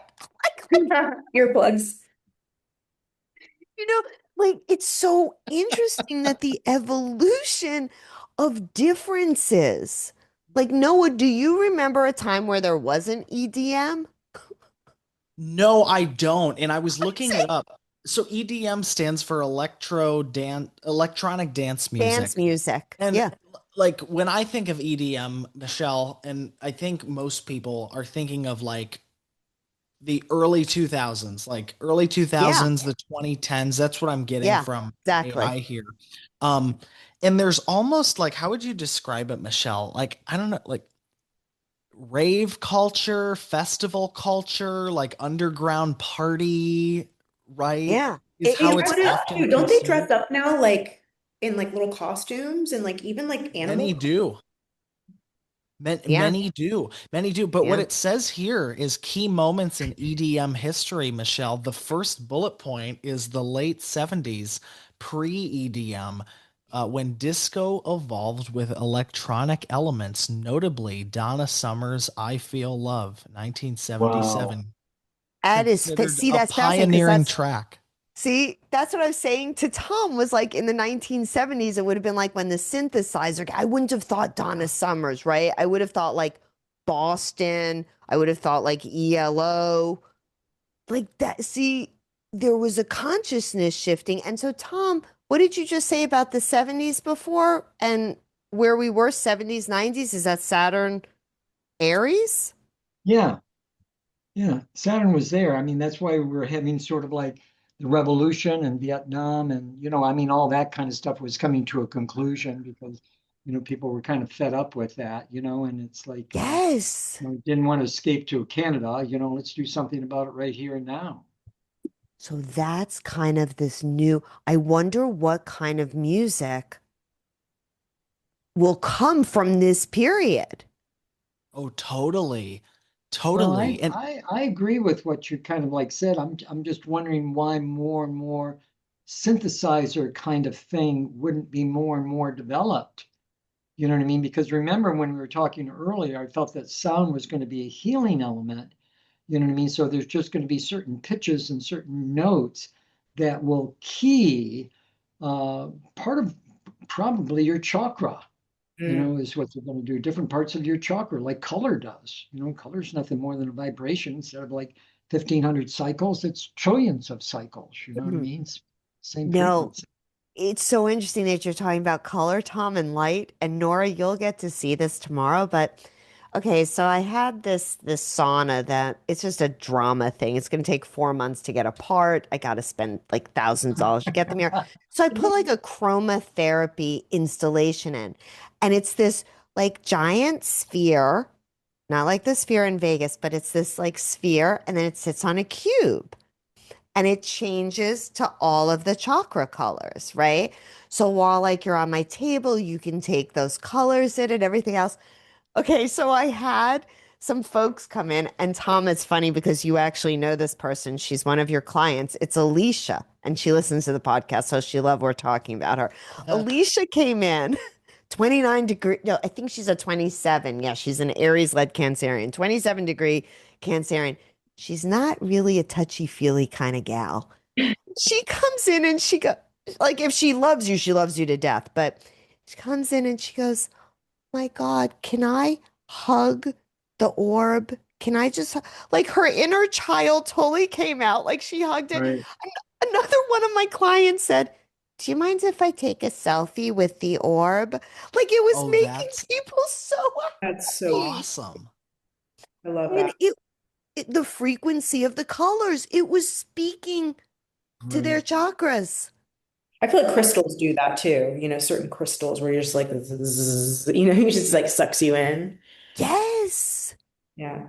And Tom, it's like we were the weird kids out of our friend groups before these people came to the planet, and there were more and more of us. That's why I'm so thankful for Generation Y, for the millennials and for the Gen Zers, because I'm like, wow, we don't look like the unicorns anymore. At least we have a herd of unicorns now that we can be with. Right. That's what I'm excited for from an evolution standpoint. These people aren't going to make war. No. Noah, you're not going to make war. You're No, like, I give me a don't think good so. candy bar. Tom, I'd love to hear your take on your experience working with Gen Z. Like how do you find Gen Z? Oh, Um, Because yeah. but let me put it, yeah, but let me put it this way. It's interesting you bring them up because I'm starting to get more Gen Z clients, as a matter of fact. I remember commenting to my wife, I said, I'm getting like, people that were born just kind of like years ago, you know what I mean? Instead of like, Yeah. the 60s or 70s or 80s or something of that particular nature. And they, I find them to be kind of like captivated with um, sort of like the dialogue of astrology Mm. is Mhm. how I would look at it. I mean, because I didn't want to stereotype them, but when they come, they just sit there and listen and ask questions. And I didn't think that they were, you know what I mean? I just thought it was going to be, let me tell you some good stuff here, and pay me and you can get out of here. And we turned into very deep and intense conversations. So they're I don't know. I have found them in a personal way to be extremely inquiring, you know Mm. what I Ah, mean? And wanting to get out of the box that they're in or been molded into and, try to get into their, own identity and frequency and things of this particular nature. So I found them to be a catalyst because they ask a lot of questions, which I like. Matter of fact, when we were talking about Taurus, I like Taurus because I've taught for my God, I even taught in college. They let me teach in college for 7 years under a social science credit. It was non-transfer, I mean, it was institutional, transferable. so you couldn't take it with you. But with that with it, teaching astrology, at that particular time, and then with these students at this particular time. It was just that it sort of like revived that when I was teaching in the mid 70s, yeah. that seems to be coming back is what it does. No matter whether into astrology or this or this or this, but there, it's like what we were talking about, Uranus being Aquarius, Pluto being in or Uranus and Gemini, I'm sorry, and then Pluto being Aquarius, is that I'm just looking at it that we've got, Pluto deals with populations, is what it does. It's not a singular planet, although it can be, but it deals with mass media. And mass media is just going to, want the truth. I mean, this is what, and they want to get along with their fellow man and they want to get back into, natural Right. food and all these kind of things. But unfortunately, this goes to 2043. But I also felt that because this is so long, that we would probably, be not only on the moon, but we'd probably be on Mars at that particular time, because there's going to be new forms of propulsion systems.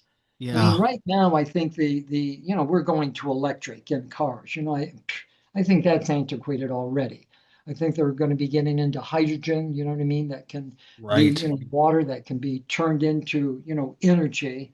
And I think that's on the docks, but it's like the iPhone. They probably got the iPhone 22 sitting in the closet right now, ready to launch it. You know what I mean? But that's how it's going to be. I mean, we're not in control of that evolution, so to speak. You know what So I mean? far.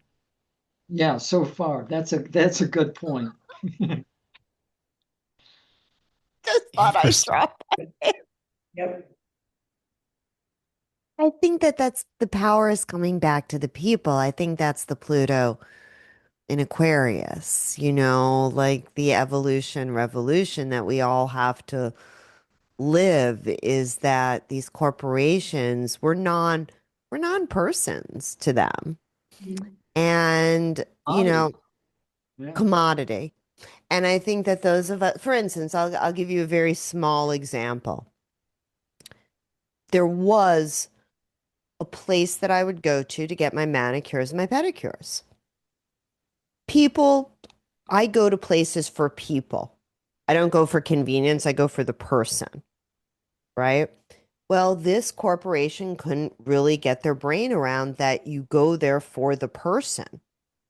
And I could tell, and people were speaking a different language, and I knew these people were being very like rude to these people, blah, blah, blah. Oh my And God. like, I will literally take an extra hour out of my life that truly is not always easy to find Mm, to go for a person Yeah. that acknowledges my humanity.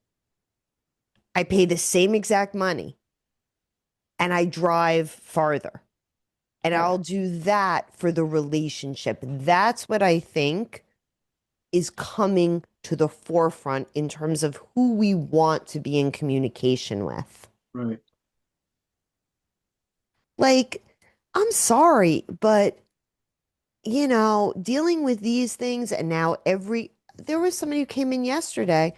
She said, I was told that I have to do an upgrade to my phone before this business trip and I have to go buy a new phone. Like it's going to be like a $500 purchase. Like I have to go do it now. And she was talking about she's a millennial client saying, I remember when I had a Razor phone. I was like, oh, that's like my BlackBerry days, like Razor, BlackBerry. And we were talking about how things could last for 5 years. Yeah. And I just, Architecture as well is the same way. Yeah. Hmm. yeah, right? Yeah. So people are starting, we're just going to demand stuff. I think Elon's personally going to put out a new phone that will be like throwback to BlackBerry, not on any big system, if you will. Like somebody smart's going to do this. Micro communities are popping up. So I think micro technology will be some of what we start to see also. Like Royal Rife. You probably remember Royal Rife from back in the day, Tom, right? People would talk about Rife technology, the frequencies, Right. how you could set for health, for illness, right? I remember when my teachers taught me about that, I was like, whoa. And they went as far as to say, like, yeah, they're pumping those bad frequencies out. I was like, whoa. And Tom, I mean, no disrespect, but I was like, couple of paranoid hippies. Like, why would Right. anybody pump bad stuff out to us? Yeah. Who was the, Gen X, like, not paying attention, just, fighting for my right to party? I mean, like, I didn't understand. And I was like, oh my God, these people, they were wise. That's why when we have somebody who has perspective, Tom, and wisdom, this is like the world is open to us. That's a very good point. I don't think people really understand, I mean, from our point of view, because we understand, the planets, you know what I mean, and what is the ingredient, what is the recipe that needs to be, sort of like made at this particular time. That I just think that, technology, because two major planets are dealing with technology here, that we're just I don't know. It's almost going to be from month to month. Something new is like coming out is how I would look to just move us forward. So you're Yes. going to have to, like I said before, keep up to date with technology is what you're going to have to do. Yeah. I mean, I think people. I think I'll be honest with you. I think that stockbrokers are going to be a people of the past because people are just going to get on their computer and want to deal directly. You know what I mean with buying their own stocks because that information is going to be available in a common sense way, so that you don't have to have like 10 years of working on you know in Wall Street, so to speak. Is what it is. Now, so I have a question for like Nora and you, Tom, and you, Noah, because okay, so my Gen X would say, "Oh my God, no, I still would have to have my broker to go over my strategy with." Like the humanness, Tom, like Nora, like I would feel like I need that. No, like I would feel it personally for me as a Gen Xer, and maybe it's also because I'm kinesthetic. I Mm. would feel like I need that Mm, connect. mm. I don't know that I could just take that level of autonomy on my own, I you think know? it's, yeah, I would agree with you. I would need to kind of bounce that around with somebody that I love and trust. Yeah. See Feel what a I Yeah. did. little bit more convicted in that decision, you know? Right. Yeah. My wife inherited some stocks from her father, CVS. So I looked it up, did some research on it. Yes. Well, CVS bought out Rite Aid, 300 stores. So Mm. obviously the stock is going to go down while they revamp. Yeah. And I said, and because, my wife wanted to sell it, you know what I mean? I said, we need to keep this. They bought out Rite Aid, they bought out competition. There's just going to be that, what, Walgreens or whatever, you know what I mean? Yes. Is what Yes. it's going to be. And so now, it's gone up like, and let me just say this, this was like a good year and a half, good year and 3/4 ago, something like that. But it's gone up $10 a share already. But I went in, you know what I mean, and looked at it, you know, Yes. more or less like what I did.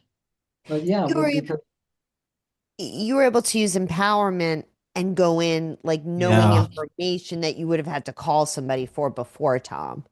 right, It's incredible. or somebody to manage it, absolutely. You know what I mean? Yes. What it is. So, Yes.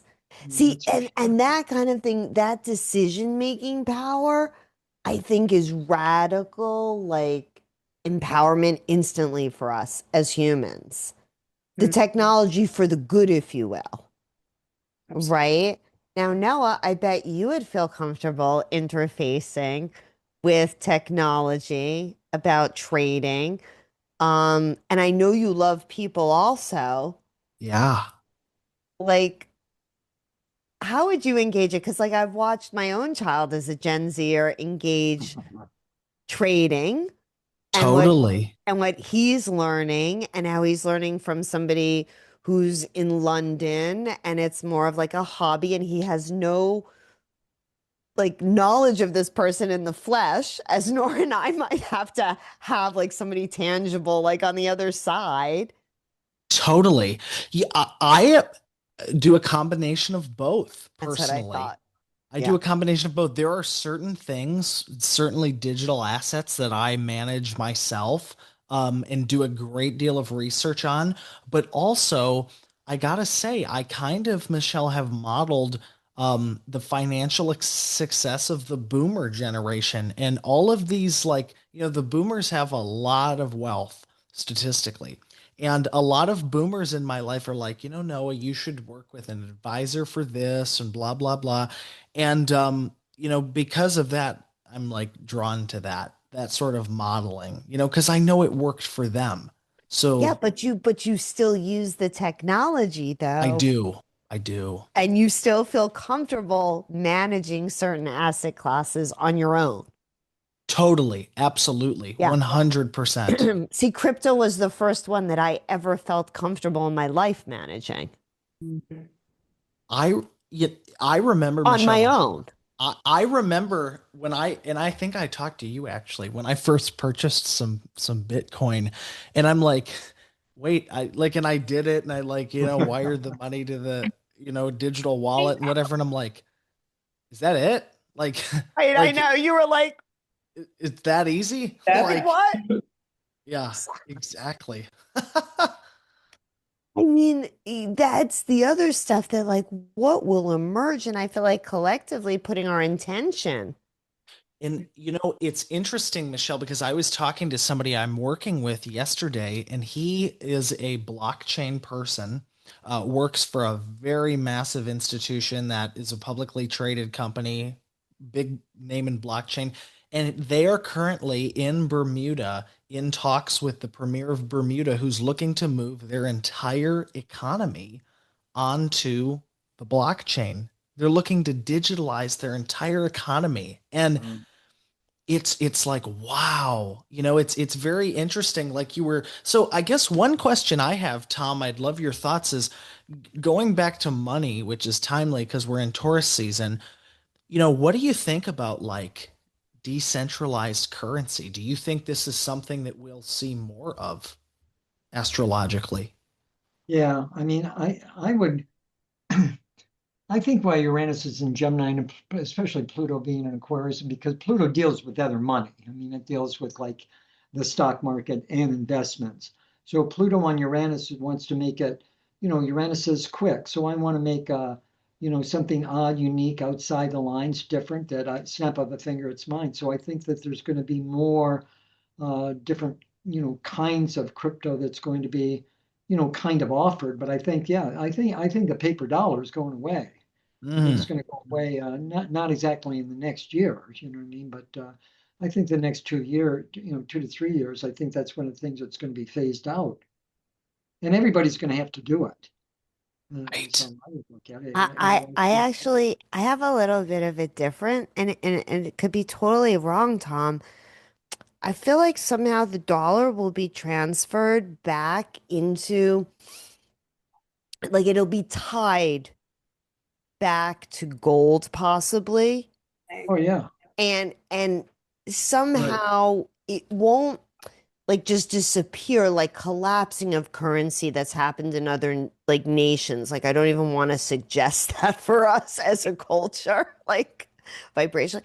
But I think that it's going to emerge that you have a choice as to how you want to interface. I think gold is going to stabilize our dollar. I think that gold and the dollar are going to help us to stabilize a crypto market and be able to have all three decentralized running independently, if you will. That Mm. would be optimal.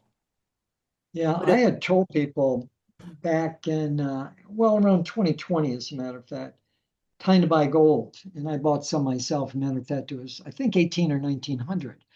And just last year, mm-hmm. yeah, it was in October, as a matter of fact, I sold an ounce of it and got $4,200 for it. Yep. You know what I mean? But I would agree with you that right now they say gold, what, I don't know, 45 to 5,000. I wouldn't see any reason why it wouldn't even get up to $7,000 or $8,000, is how I would look at it. Hmm. Easily. I think we could revalue gold once we Yeah, actually audit the gold.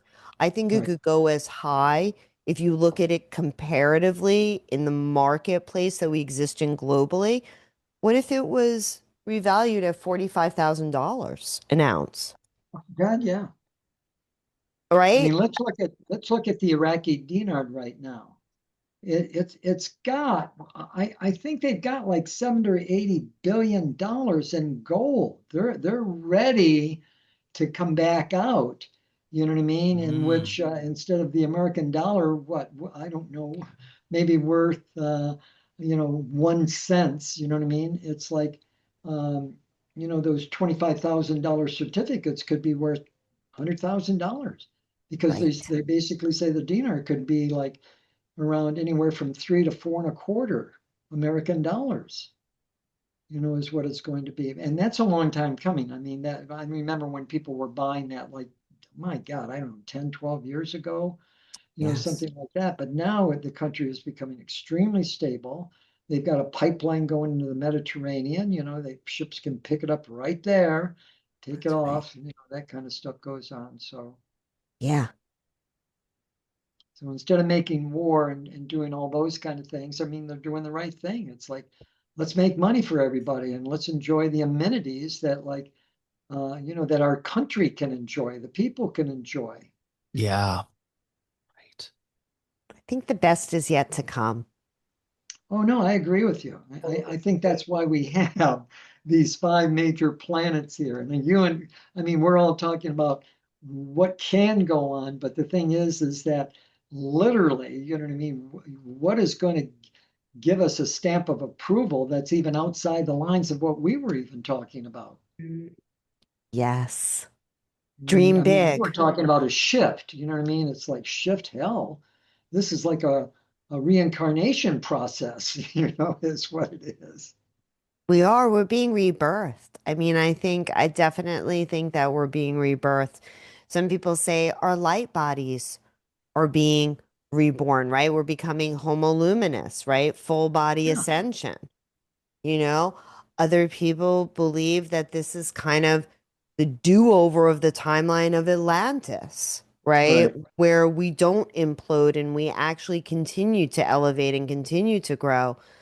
I think, and feel in my heart that what lights me up most about this transit is that our communication and the way that we think and speak and move through time space with each other is ready for this upgrade that we're here finally. 84 years we've waited for, right? That's the last time, Tom, we got this upgrade.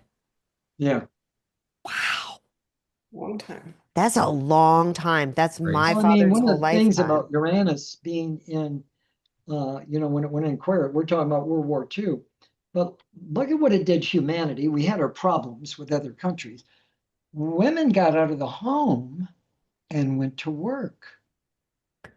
We put a different value on women at That's that a good particular point, Tom. Yeah.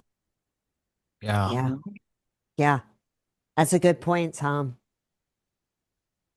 Okay, Tom, we might have to have you back for like a boomer commentary on. Did you ever read the book, Tom? This is Noah at Nora. I don't even think I visited this with you yet. I might have, but so we had a guest on last week, Noah, right? Yeah. Men are from Mars, women are from Venus. Do you remember reading that I book, have Tom? that book. I think it's like about 20, 25 years old. I That have that book, book. 35, but yes. who's counting? 35, okay. But who's counting? And it was a very eye-opening conversation for me as a Gen Xer because I did not feel an evolutionary perspective, like in looking back at the Mars and Venus work, Tom. Like I got kind of stuck, and I think I shared this with a few people, with what if it's two men? What if it's two women? Like that expansion of Mars and Venus, that it just has to be a man and a woman, it Right. was just an interesting conversation and about roles and about how we interface relationally.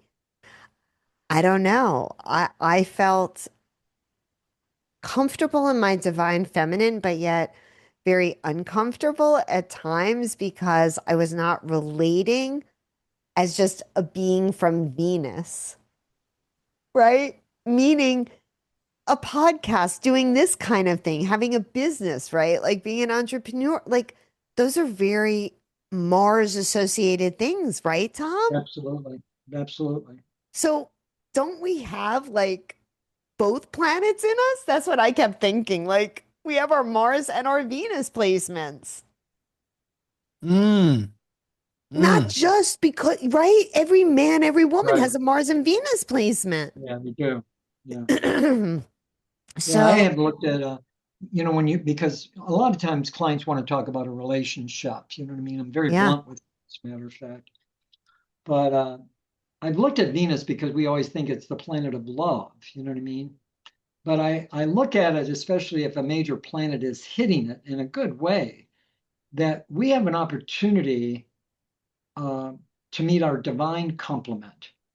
Ah. Is how I would look at it, and I think that's important for that client to hear, that you're just not meeting somebody, because once you get over where you work, where do you live, and you know what I mean, then we get into an authentic conversation. Yes. But then sometimes, to be blunt about it, I will I will have because 95% of my clients are women, but they'll say, I met this guy, this is his first date, and I'm looking at it. And I just look, this is a booty call. If you want to engage in that, then by all means, participate. But this is what it's basically going to be all about. Love it. Yeah. Not a booty call You, in bed. you give the best advice, Tom. It's always straightforward, I like love Tom it. Parsons, like astrologer, like you are all business. Can I ask a question on that? Just because we are talking about Venus, and again, we're in Taurus. So, Sure, sure. Asking for a friend. so I know I'm like, who was the character in Greek mythology who like he could have anything? He was like a young guy, he could have anything, Who and is he it? Yeah. asked for a relationship, a woman. Yes. Was it? That's like that's like me. I'm like always going after the relationships. I'm a hopeless romantic. Anyways, so Tom, in astrology, If someone is trying to be intentional about finding the one or their dating life, I mean, how do you think about that astrologically? Are there some signs and placements that certainly would complement a person's chart better than others? Yes, I do think that, but it's Okay. interesting when people call, when I talk about relationships, it's like I have to, they will read because I'm also going to get them a relationship, a compatibility analysis also that's printed out so they can read it to each other. Yeah. And it'll say, well, it says this though. And I'm not that way. But the thing is, we have to remember, I'm drawing up your chart from the very beginning of when Oh. you came here. And as we grow and mature, Mhm. then the way that we look at things can certainly change, Yeah. into a much more positive way, or it can change into a very egotistical way, Right. is what it could do. And so I have to remind them that, like, yeah, it did say that, but I'm looking at where the planets are today, how they're hitting you, how they're hitting, the person that you're with. And this is a very, very compatible, kind of thing that you're going to allow your mate to be that individual, but yet also have shared mutual objectives and goals, just as much as that person is going to have theirs, but also allow you to have our own mutual shared goals. Do you believe, Tom, in like right person, wrong time in terms? Absolutely. Yeah. Absolutely. Mhm. And that is it, because I can see in the person's chart that, like, my goodness, this is just perfect. But then I'm looking up the other person's data, and it's like, oh man, it's like this person isn't going to get on board for about 3 or 4 years. Do you really want to waste this time? Not Yeah. that you would be settling for second best, but there's a lot of people out there that you're in a situation, especially mentally and emotionally, that you have great judgment. You're not this 18-year-old that, like, is in awe of the football player any longer. You know what I mean? Yeah. It's what it is. And maybe this is your second marriage that could be coming up and things like that.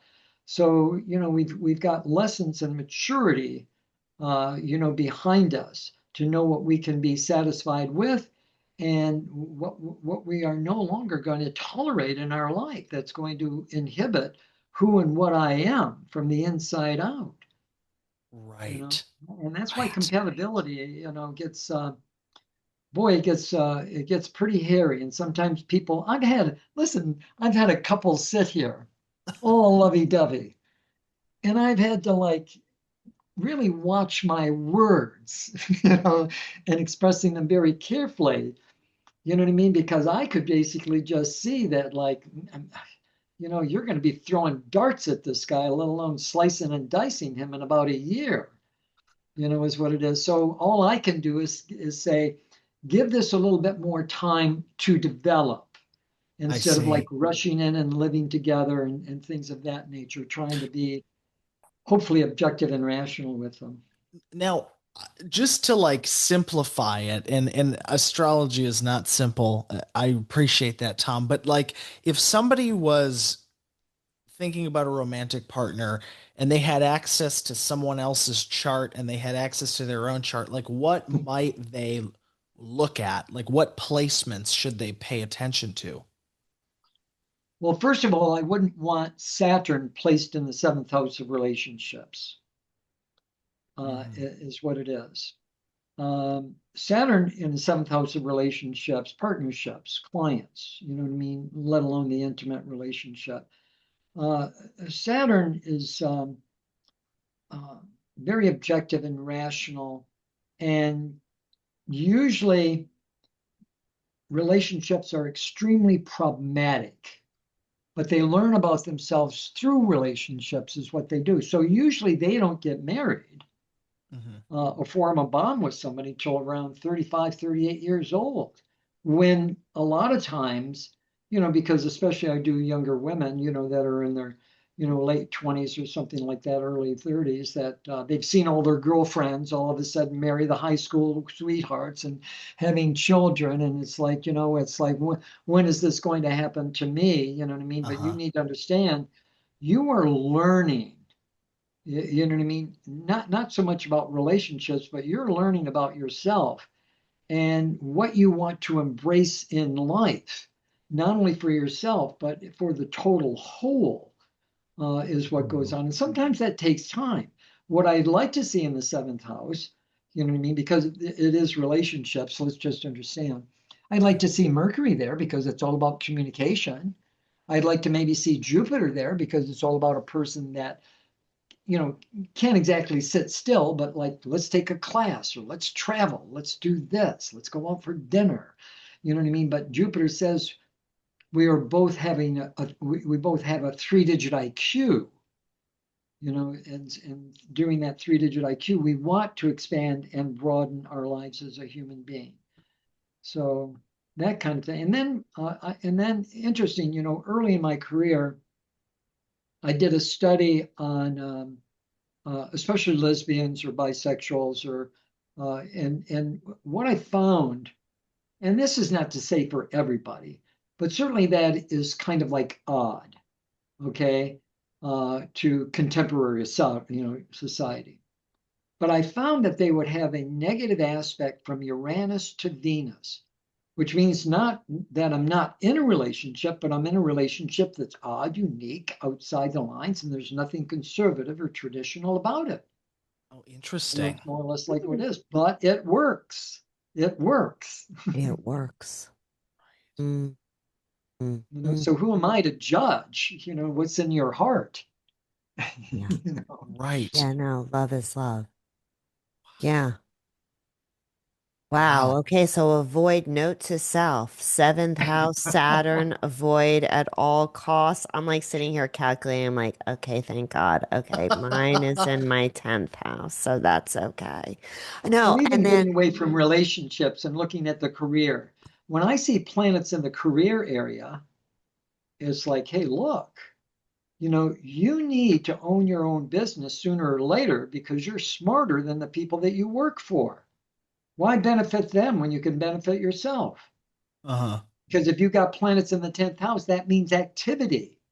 It just depends on what planet is, more or less like going to be there. my Saturn, Tom, lives in Aries at 24 degrees. So I've Yeah, always had that. I have a but positive but relationship but with yeah, but well, where's that at, in the seventh or the 10th or where? 10th. Yeah, but that could have basically said once again that you were a late bloomer Yeah, in your career. So you really didn't understand what you wanted, needed, or desired. So let me correct. just go out there and get a job, play their game. But as I'm playing their game, I'm sort of like inhaling, what this is all about. And then sooner or later, because time is on your side, I'm in control. I've got a name, I've got a title, I've got a reputation. Uh, uh, So it's good as an astrologer to basically tell a client when this can develop, so that they can be a little bit more open, That's why I to have my appointment with you next week, Tom. I know you do. That's why everybody needs to have an appointment with Tom. Oh, goodness gracious. I know Thank Tom's you. like, don't say I need to hire everybody. you. Oh, Totally. No, it's what I tell listen, everybody. People listen, I like get I get a they need woman a that good just called. astrologer. I just had a woman call, and she represents a name in Nashville in the music Hmm. world. Okay, Hmm. I'll put it that way, because I never reveal anybody I do business, do clients.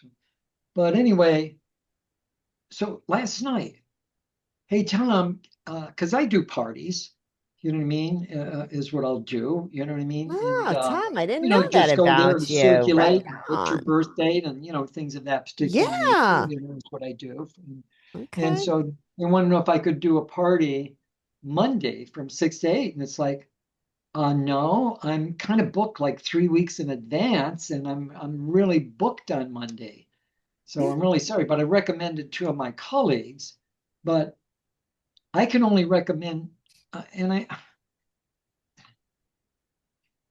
I know it may sound a little superficial, but I'm professionally accredited with two major organizations. I have certification, which is like encompassed a week of testing, That's right. a week, That's right. to get That's that. right. So I can only recommend my two that were my students, and then they Yes. became my colleagues because when you take a test in Tennessee, well, like say take a test for the American Federation, uh, you have to come from Mississippi, you have to come from Georgia, you have to come from Alabama. You know what I mean? You have to come from about 4 or 5 different states because there are no certified astrologers because it's an 8 hour exam and I have to monitor them as well as you know, answer their questions, concerning that. And Wow. I've talked to you before. It's like, so I recommended those two. But the thing is that the reason is that there are just prostitutes in every business. And that's exactly how I have to look at it.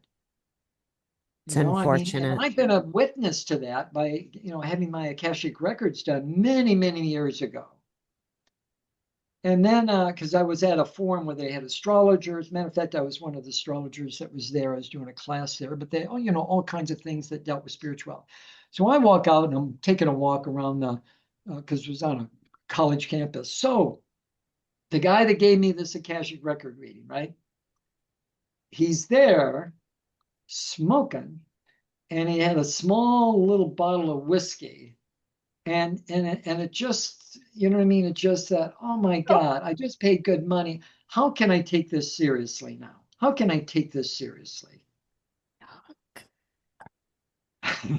Sounds like a Scorpio. Oh Yeah. my gosh, So Noah. that's why I'm sort of like discriminating, with it's like, Tom, do you know a good tarot card reader or this or that? You know what I mean? It's Yeah. more or less like what it is. So unless Yes. I've been there and gotten a service by them, then I'm very reluctant, you know what I mean? No matter, what they've written about themselves or whatever, you know what I mean, is more or less like what it is. And And I hate Tom, to be that way, but I have to be that way you because, have to. You yeah, have to. You have to be discerning. And like you told me, Tom, this is what I love about you. I asked you, I was like, Tom, I love numbers. I love astrology. And you were like, no, you don't need to become an astrologer. Look at your chart. Like you're intuitive and then you're going to be worried about this stuff. No, you need to stay here. Like you will give people, Tom, the truth. It's like being seen in a way that and I'm not trying to like elevate you to a god, but it's like you're interpreting the library card that God sent you with so you can get back to God. Like you actually have that, like the thank stamp, you. like, oh, okay, I can read this. It's your God print. And like the soul, what I loved was that the first time I saw you, because Alicia got that for me for my birthday one year, and she was like, that's it, you're going to see Tom. I've waited long enough for you to do this. And Mm. it was like somebody seeing my soul, Mm. And I Right. was a little bit like weirdly not afraid of astrology. It just had been reduced, especially a lot of people in New York and California. The people thought it was like the funny pages, and I knew it was more than that. Yeah. It is the most profound study, I think, other than studying theology, that I've ever engaged in. Yeah. When I'm doing readings, it's like, because, I have a lot of earth, let me put it that way. But my Mercury is in the sign of Scorpio, you know what I mean? So I'm going to definitely get back at you if you cross me. I always recommend to women, you know what I mean, if they're going through a divorce, you get a woman Scorpio, is because women Scorpios go for the juggler thing. They don't make deals, is what goes on, It's is true. what it is. But I will tell them, you know what I mean? It's like, I'm going to have a little bit of an esoteric conversation with you because we're going to go out of our solar system and we're going to go to Sirius, or we're going to Orion or Vega, or, you know what I mean, things of this particular nature, because they have planets there. And if they have planets there, they are tied to that. They just don't know it. You know what I mean? That's part of their heritage. Because I think we've been, who knows where we've been, what we've done, and how we've evolved. You know what I mean? But boy, it's like I like to snap my fingers and like, let's just get on. People think when they pass away, that's it. Going to heaven, that's it. What are you kidding me? Yeah. We're in a matrix and you're just going to another matrix. That's all you're going to. And then they're going to con you in to try and reincarnate instead of coming back because of the archons that are here. But I can't get into that kind of conversation with most clients, That's more or Yeah. less what happens. Hopefully, we're going to go for the base 12 and we'll bust out of the matrix. We're going to head in the direction of that geometry when we see it. When all that DMT releases when we leave, we're going to head for the 12. Yeah. 12D Yeah. geometry. I mean, no, Tom, this has just been mind blowing as usual. Oh my gosh. Nora, do you As want to usual. ask Tom anything? Because you finally, Uranus has been sitting on Taurus. Like Tom, these people have finally just had Uranus get off of their derrieres. Yeah, the Leos, the Aquarians, Mm. the Tauruses. I mean, Uranus. I mean, Uranus. There's nothing cosmetic about that planet. It's not changing the color lipstick I'm wearing. Yeah, it's been a big year for sure. Big 7 years, Yeah, yeah. Yeah. Big 7 years. Well, sometimes people like if they were a Taurus or a Scorpio, they could have like 3 or 4 planets, especially like Venus and Mercury. You know what I mean? Because they don't move that far, and so it's just hitting one after another after the other. And it's like, when is this going to stop? And it's like, well, my suggestion is like to reiterate once again, get a liquor cabinet. That's a dangerous thing for a Taurian, Tom. I was Oh, I gonna know it say, is. I know it We're is. very indulgent We are. creatures. We like the finer things get and a pleasure. juice cabinet. Get a juice Well, cabinet, right? yeah, but you see that doesn't. I would agree with you that that's the way to go. But the tension, anxiety, the frustration, and like not getting what you want to get in life. You know what I mean? And just short circuiting 24/7. My God, when there's going to be an end to this thing? Yeah. Mm. And Well, sometimes I have to deal with that. You know what I mean? Which I don't like doing, but like, okay, there are going to be some opportunities that come in that alleviate this for just a couple of weeks, like Jupiter comes in for a couple of weeks, you know what I mean? But the main, these main planets that are in for year and a half, 2 to 2.5 years, like, Pluto and I do have a Neptune. question. What would you say to people that are just like kind of bumping around and are not up to speed on astrology at all? What would you say? How are those people living their lives? Are they just kind of stumbling into circumstance? Well, it's like, it's like Michelle was recommended to me. A lot of people are recommended to me. And the thing is that I have a dialogue and conversation that I go through the chart and explain what it is, Mm. what each department of life is. You know what I mean? So that they have a better understanding of where I'm coming from, but under better understanding of what they can be in control of, and then what needs to be let loose that has become antiquated, the stale air, the monotony. You know what I mean? Because especially when Saturn's around in a negative aspect, I mean, Saturn really wants you, because it's an architect. Saturn is an architect. It wants you to design, kind of like a new place. And it gives you, causes one to be objective and rational. But Saturn deals with time, age, antiques, will think. So a lot of times people don't want to move into the future. I want to stay in the past. I don't want to get new furniture. I'm comfortable with this lazy boy.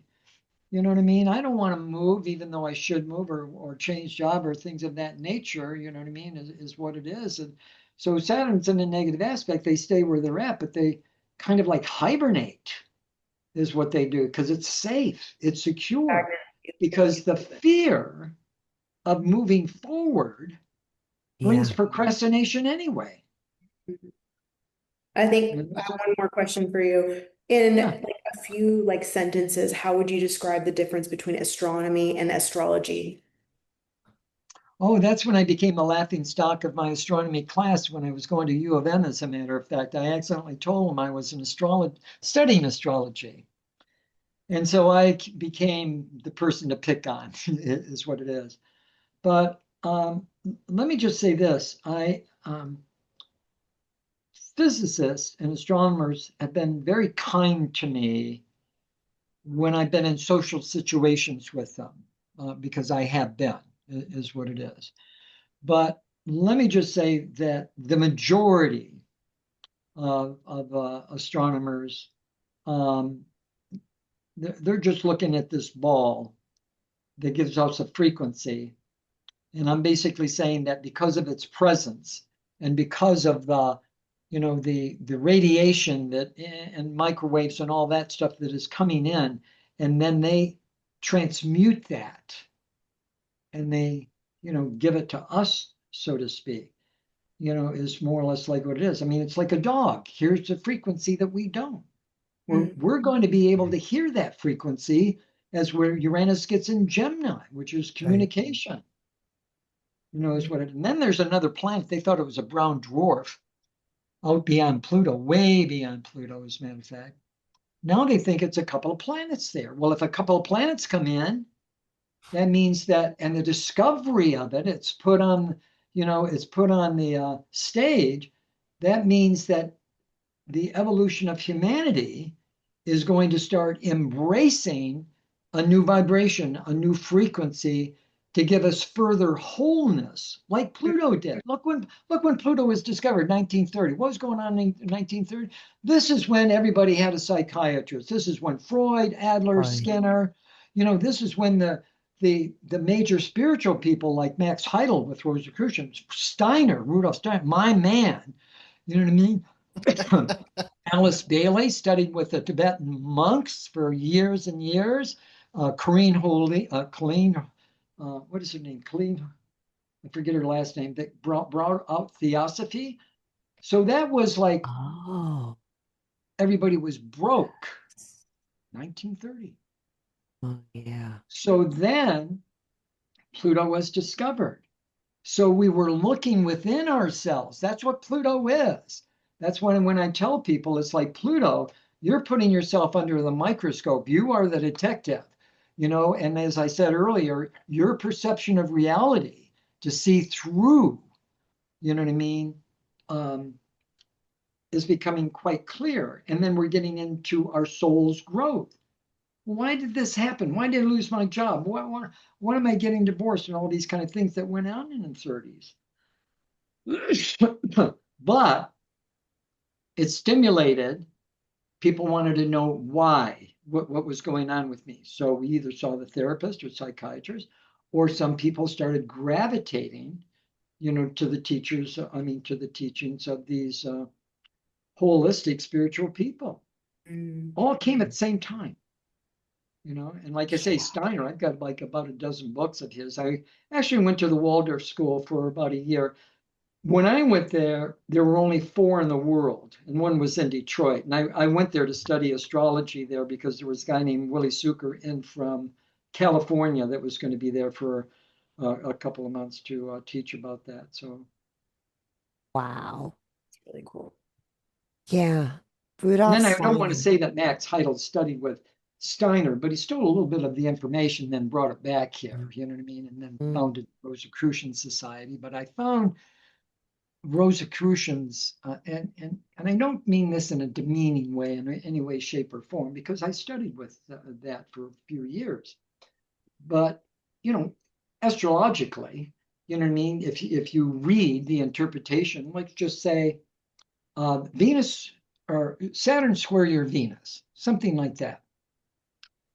Well, the thing is that deals with like a lot of problems with relationships that could, because Saturn starts when you are born.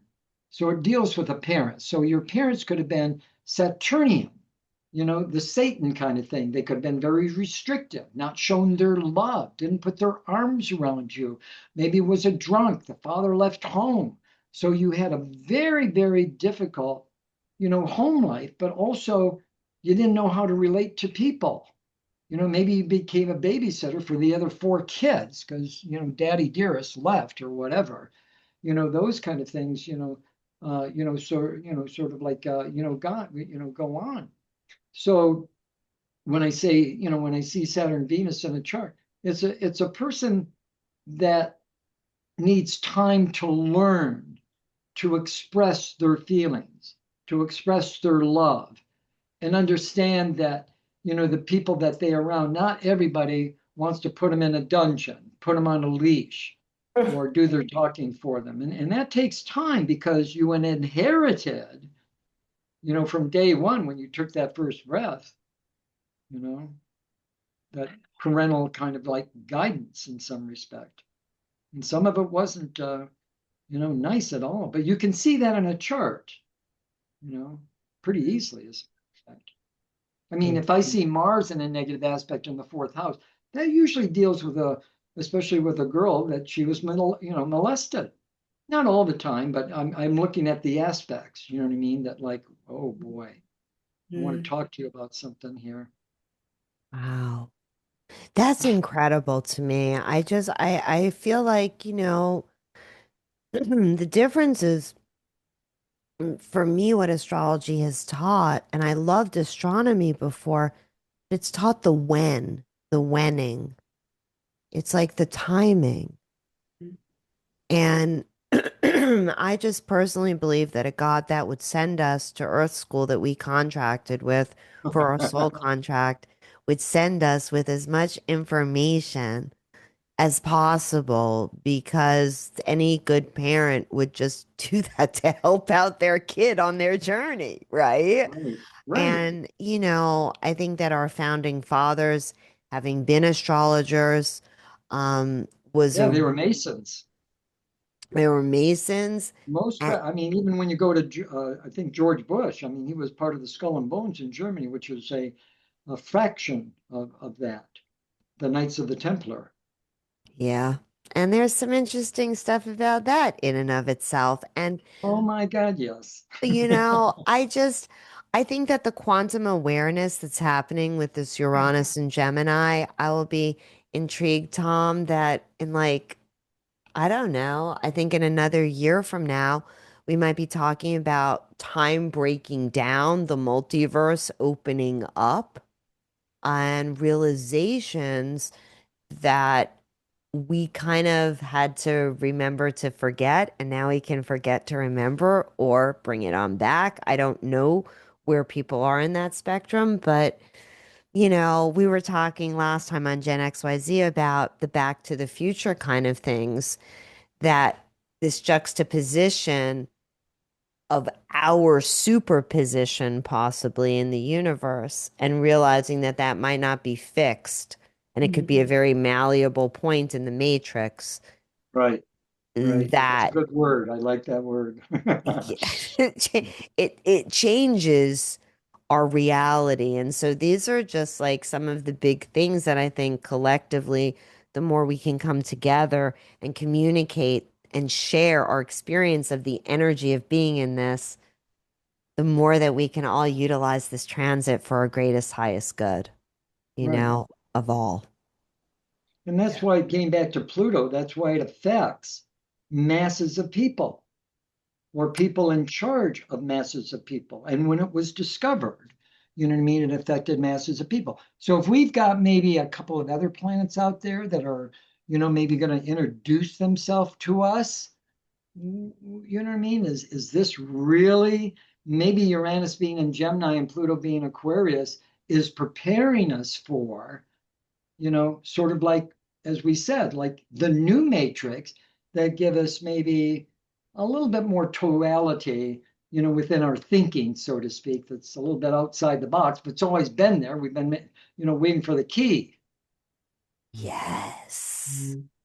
Yes. It's like the radio station, right? There's always like that Yeah. your favorite song playing out there somewhere. You just have to tune in to exactly where it is. Well, it's like with bands, you know what I mean? They want to get the people, into the music. Well, certain keys resonate with a certain frequency of color. So then you want to have lights that blink every 3 seconds, 7 seconds, something like that to add, you see, to like, getting the people to kind of like really be on board with what you are kind of like suggesting, Yeah. music and things of that nature.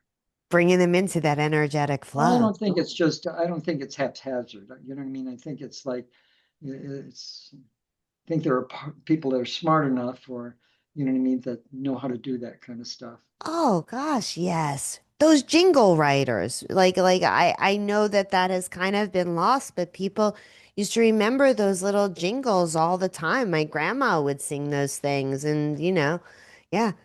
So Well, like I with have your a, yeah. because I do yoga once in a while here, you know what I mean, when I have time, and, but I have it's pretty huge actually. It's 4 foot by 6 foot, but, I won't get into the intricacies of it, but, it's purple is what it is because it's Oh. very high vibrating rate.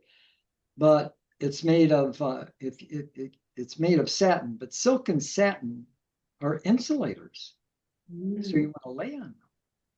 You know what I mean? Although there's nothing wrong with like, laying on the earth, that's for sure. You know what I mean? And walking bare feet on the earth, that's for sure. And reconnecting, is more or less like what it is. Grounding is going to be a really Oh important, yeah. important thing in this transit. Bare The feet on the holistic, the ground. holistic. I mean, Yes. all the healers are going to get busy. We're excited. We're ready. We're Yeah, here. We're accounted for. We're present. We're Gen exactly. XYZ and Tom today. Tom, Nora, Noah, you guys have any closing thoughts? Anything anybody wants to say? Because this has been a beautiful gathering of sharing time and space with some of my favorite humans. Sure has. Well, let me just Thanks. say this because it's my second time here that I enjoy, talking with you because we can, I actually can relax and just talk about anything. You Hmm. know what I mean? Because there's no leash on the vocabulary. There's no leash on spirituality, is what it is. Freedom. So it's very comfortable, very comfortable. Oh, we want people to feel comfortable here, Tom. This is why we're doing this. So thank you Yeah. so much. We Well, you're more than welcome. appreciate Thank you for you. having me. Thanks, Oh my Tom. Thank you, goodness. Yes. I've Pleasure. learned so much from you. Such a teacher, like such a guide, so much wisdom. And for dear listeners, like we're going to drop how to reach out to Tom. We'll also drop how to reach out to Nora for yoga from Fahrenheit to help everybody with their central nervous system. We'll drop how to reach out to Noah to help you with communication. We're going to drop how to reach out to me to help you with your head and your derriere and everything else in between. So, with all of that said, dear ones, thank you so much for being with us. Be blessed. And most importantly, always, always remember live by your heart and come home to you. Thank you so much. Peace be with y'all. Thank you. Yay, we did it, guys.